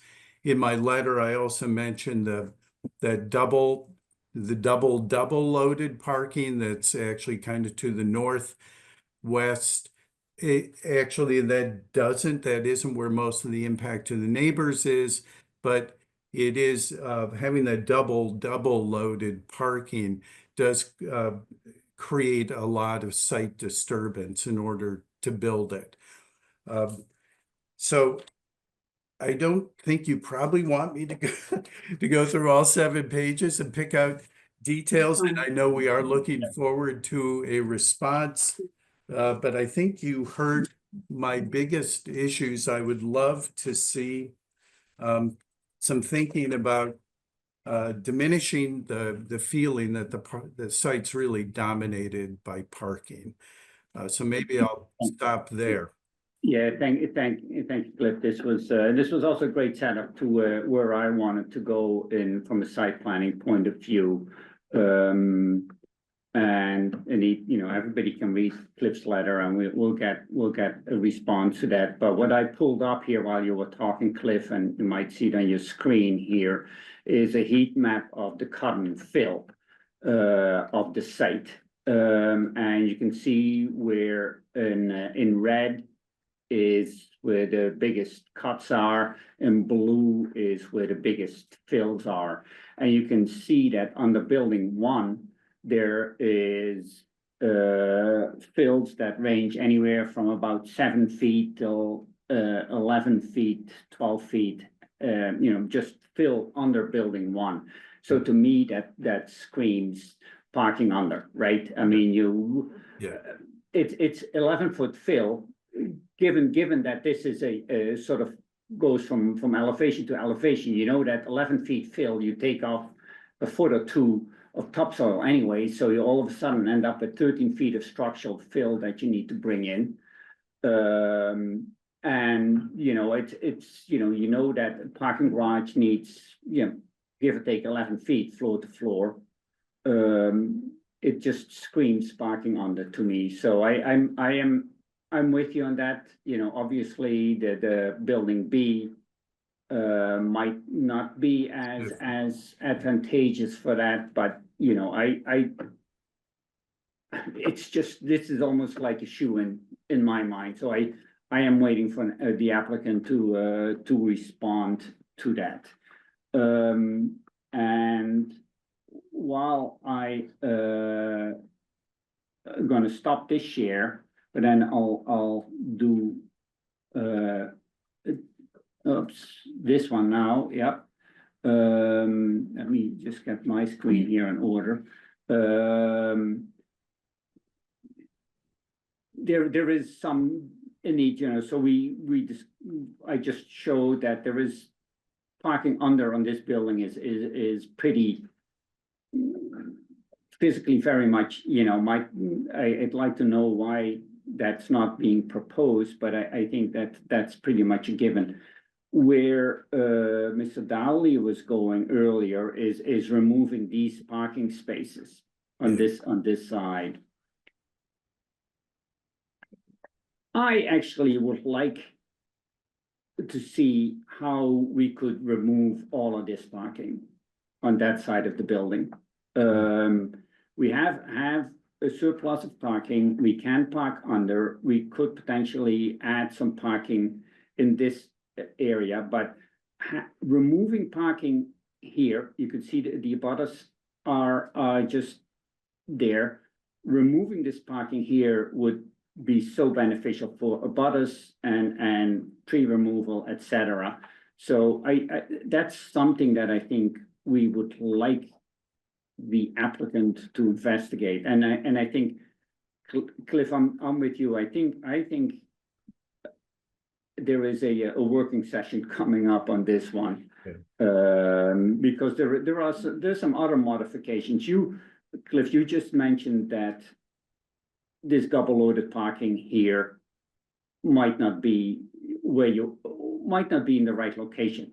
I think especially if we were to remove this connection, this double loaded parking will actually want to be on this side of the building, so that this building B would shift 60 feet to plan left, and having a double loaded parking here, because that would service both buildings a lot better. It's more centrally located, and it would service both buildings better. So those are sort of a few big strokes, site plan wise, that I think would be interesting to investigate.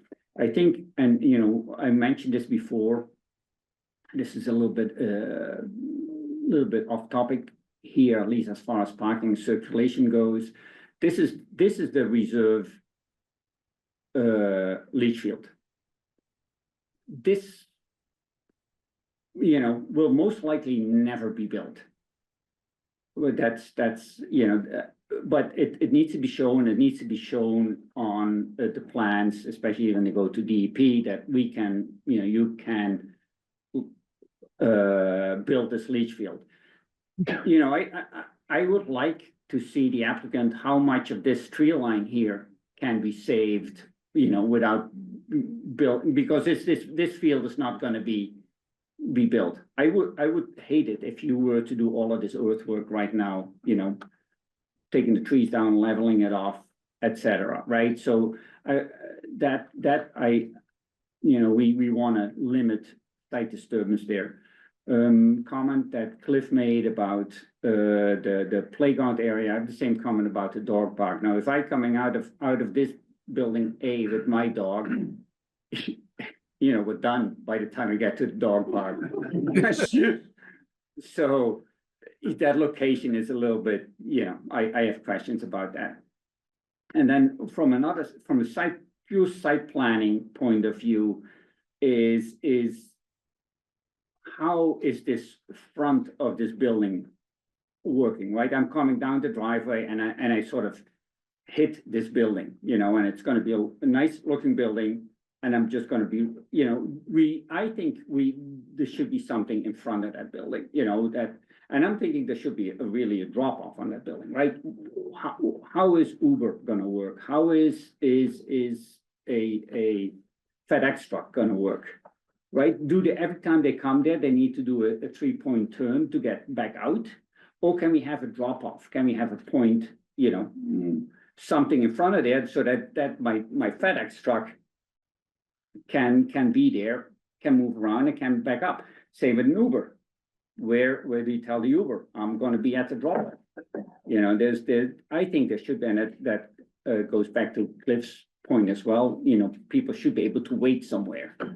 You know, this is the front of your building, you know, even with your site plan, you wanna celebrate that, you wanna attach to it. So I think there is something there that we can improve on, but, you know, so, and even if there's gonna be a drop off in that area, you know, some of this area can, you know, you can still use this, but you know, this parking, I think if that can be eliminated, I think that makes a courtyard worth $1 million, you know, because then all of a sudden the pool looks out on a nicely vegetated slope and it's gonna be pretty darn nice. So those are issues that, you know, I'm not expecting an answer tonight, obviously, but it's those are items that I think we wanna investigate, and you know, you might want to think about it, and you know, we might want to do a working session on that. You can schedule that meeting.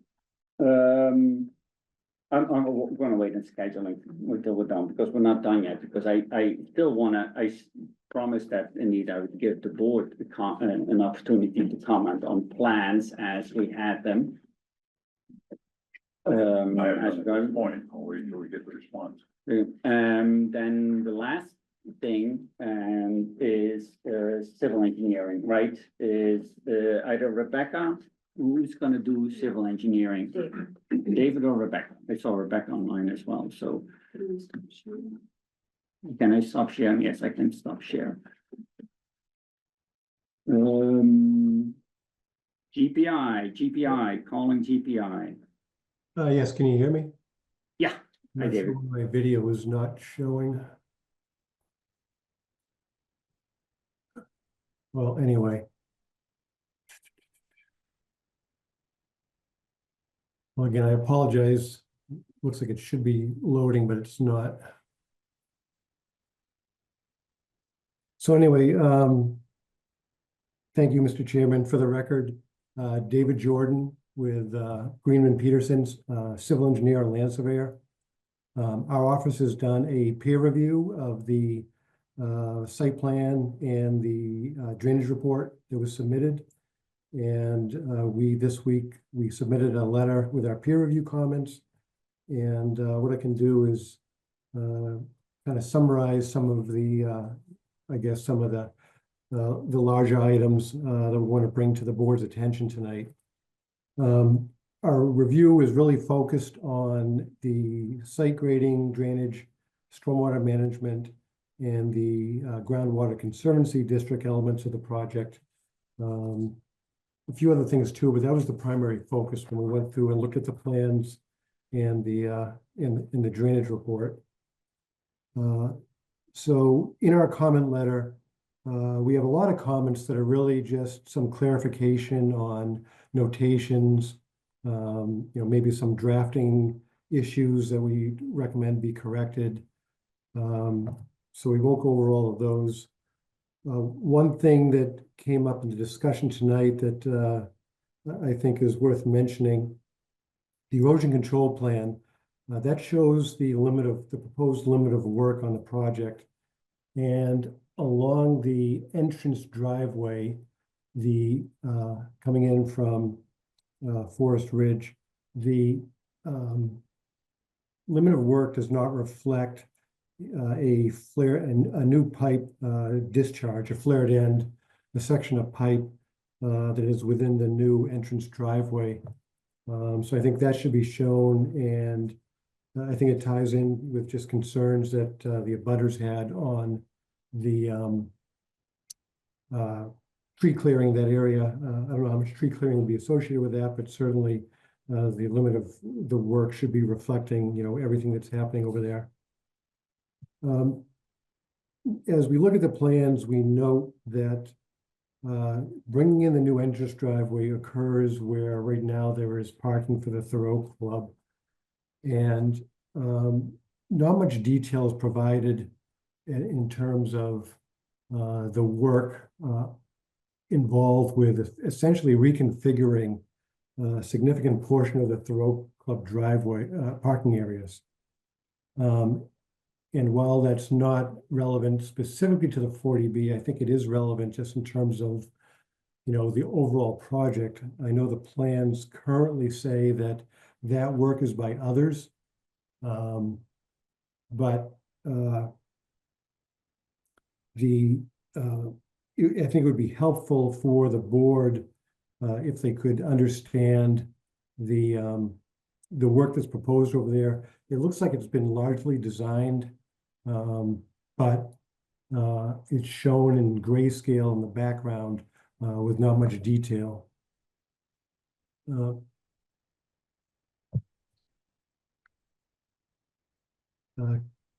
Also on the plans, so we've note as we were looking at the site preparation plan, right now the septic system for the Thoreau Club is within the area where the new buildings are proposed. So there's sewer lines that run through the area, and the site preparation plan shows some of those being removed, obviously, as needed for this construction. And there's a note in the plan that says on-site sewer and drain lines are to be removed and relocated as shown in the site utility plan.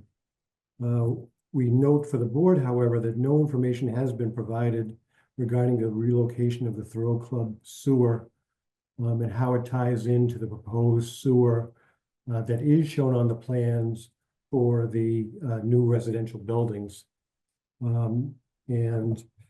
I'll come back to that in a minute as I go through some of these other comments. Again, just kind of going through the various plans within the plan set. We do have some comments again on seeking clarification on location of curb ramps, some notations that need to be clarified. As Cliff mentioned, we also mentioned in our letter the location of the tot lot. We're concerned that the location of that, should be more centrally located, as Cliff had echoed as well. So we noted that in our comments. And likewise, accommodations for bicycle parking, they're not shown or annotated on the plans currently. So we would like to get some more clarification on that. There's a sheet in the plan set that summarizes the parking both for the residential development and for the Thoreau Club as a result of the changes in their parking lot. Again, I think a little more information regarding the Thoreau Club parking lot changes, should be provided to this board. It appears there's some spaces that are being restriped to compact spaces. I think it'd be good to understand, what percentage of the Thoreau Club parking lot, parking area will now be compact spaces. So I think some additional information there would be beneficial to the board as they review this project. Sorry, Dave, I'm interrupting you there, because we're reviewing this project. We're not reviewing the Thoreau Club. I do want to understand that, and I think the applicant has shown that they can add the additional parking on the Thoreau Club site. And that will become, I would assume you need to go to the planning board, site plan approval, etc. So as long as they can accommodate that, I don't need to know the details on that parking lot. I mean, I think we have enough information in front of us as is. I don't need to go on our adjacent site. So I'd like to indeed limit that review. Okay. Sorry. Yep, absolutely. Taking a look at the grading and drainage plans, we see that the plans show the locations of some test pits. However, we were not provided any test pit logs, so we'd like to take a look at those. Public Works requires that test pits be logged by Mass Registered Soil Evaluator and witnessed by the town. I don't know if that was actually done for this project or not. But we would like to, again, have test pit information provided. Yeah, so those are all engineering details, the nuts and bolts of the engineering, and given the hour, David, I want to bring this back to a bit of a higher level of your review on any substantial matters that are missing or deficient in your point of view. Yeah, well, we mentioned the test pits only because it ties to our review of the stormwater system, which I think, is important for this project. So I guess speaking of, now that we're talking about the stormwater, a couple things. I know Public Works standards, they recommend practices such as low impact development techniques, permeable surfaces, and other best management practices. Right now, the majority of the stormwater is handled through a very large underground infiltration system underneath the parking areas. We would encourage the applicant to look at low impact development options such as porous pavement or tree box filters to maybe reduce the amount of buried plastic chambers that are currently proposed. Taking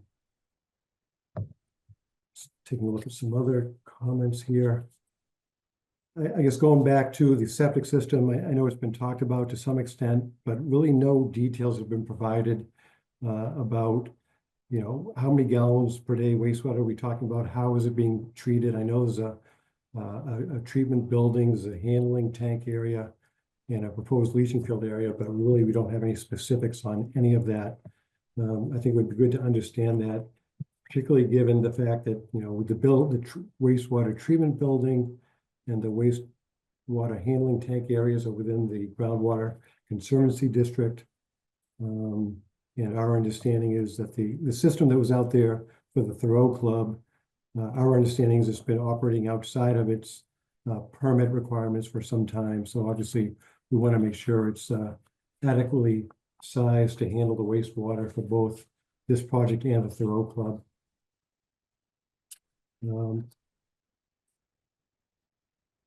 The rest of it, we had a number of comments obviously on the stormwater report. But again, those are details that really, we don't need to get into that level of detail tonight. So I guess with that, Mr. Chairman, I would turn it over to you and the board. Thank you. Thank you so much. Thank you so much. I would assume that you'll get a good response from the civil engineer for the project, and as with the traffic, you guys will be communicating and obviously I don't mind you guys calling each other to have clarifications, but we need paper responses so that or PDF responses so that we can post them as well. So if you guys can go back and forth, then the public and the board can follow that discussion. Absolutely. So anybody else? I'm gonna talk about what's gonna be coming up, a few dates, but anybody have any comment, discussion about the project at the moment? Seeing none, then let's talk about some dates. So as we've said, I think a working session is very much in order. So we would like to do that. I think we looked at some dates. And so this working session we haven't pinpointed date yet, but I think a follow-up to this meeting, although that will be hopefully in the Case Road location, we were thinking that was gonna happen January 23rd, and I'm looking at the board. and hopefully the board, can all make that. Then we like to have a follow-up meeting. We were thinking originally on, then February 20th, but that's school vacation week. So that then would bump, to February 27th. And those will be two full busy meetings. Hopefully, we then in March, on a March 13th, general meeting or regularly scheduled meeting, we'd be crossing some T's, dotting some I's, and voting. After our vote, we will have 40 days to issue a decision, and which we need to vote on. But you know, we were hoping then, because then our April meeting is on April 3rd, April of next year. It's going to be busy in town, so April 3rd would be when we vote on a decision. That's how we've laid it out. Obviously, if we don't get where we think we need to be gotten to, there's going to be some delays and some other meetings in there, but we hope not.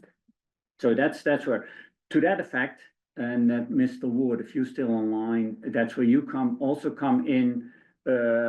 We have currently a time extension to January 31st, December 31st, and we would like to get an extension to March 14th of 2025.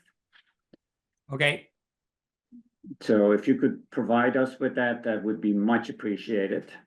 Sure. If Mr. Ward agrees to provide that written extension, I think the board at this time, based on his comments, would have to move and vote to accept the time extension tonight, because you do not have another meeting before December 31st. Good point. So, Ms. Ward, are we gonna be getting that written extension? Not tonight, but But you're gonna be. yeah. No, absolutely. That'll probably be Monday. Is that okay? That's fine, but that way, are we then, I'm looking over to the board, let's do a roll call vote.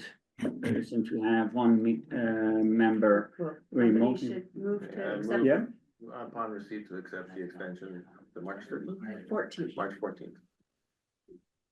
I second that motion.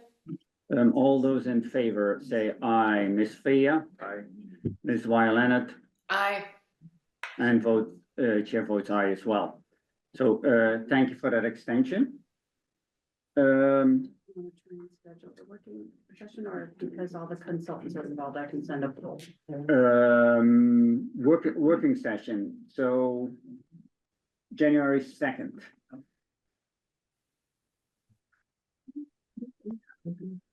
Fine by me. Sure. I'm not going anywhere. I'm in. January 2nd? Sure. Cliff, Joe, are you still on? Is that a possibility to be here in Concord, in person? Yes, that works for me, Mr. Chairman. I'm not sure about that. I think I'm supposed to be in New York that night. I know I could attend virtually. That I think this is what we talked about tonight, Cliff. I think it's very important for you to be there in person. Yeah, I like the idea too. Are there other potential dates? So I'll send out a poll on Monday. With a bunch of different dates. Great, and I'll certainly look into seeing if there's any modification. I know I need to be gone that night for sure. I can do that. Okay, so that's anybody, anything. So just, Mr. Chisolo, the continuation of this hearing is January 23rd? Correct. Okay. and then February 27th. Okay, well, we can, And then the decision, hopefully the vote, hopefully on March 13th, and then decision on, vote on decision on April 3rd. Okay. That's, we just need some cooperation from your team to incorporate all the suggestions that we brought up tonight. You know, that would make everything go very smoothly. So, yeah, I would like a motion to continue this public hearing to, I move to continue the public hearing to January 23rd at 7 p.m. at Case Road. Well, don't know yet. The location. Yes. And it I will second. definitely also be a hybrid meeting. I matter second what. that motion. Okay, all those in favor, Ms. Fia, Aye. and Ms. Wyatt Leonard, Aye. and Chair votes aye as well. So have a good evening.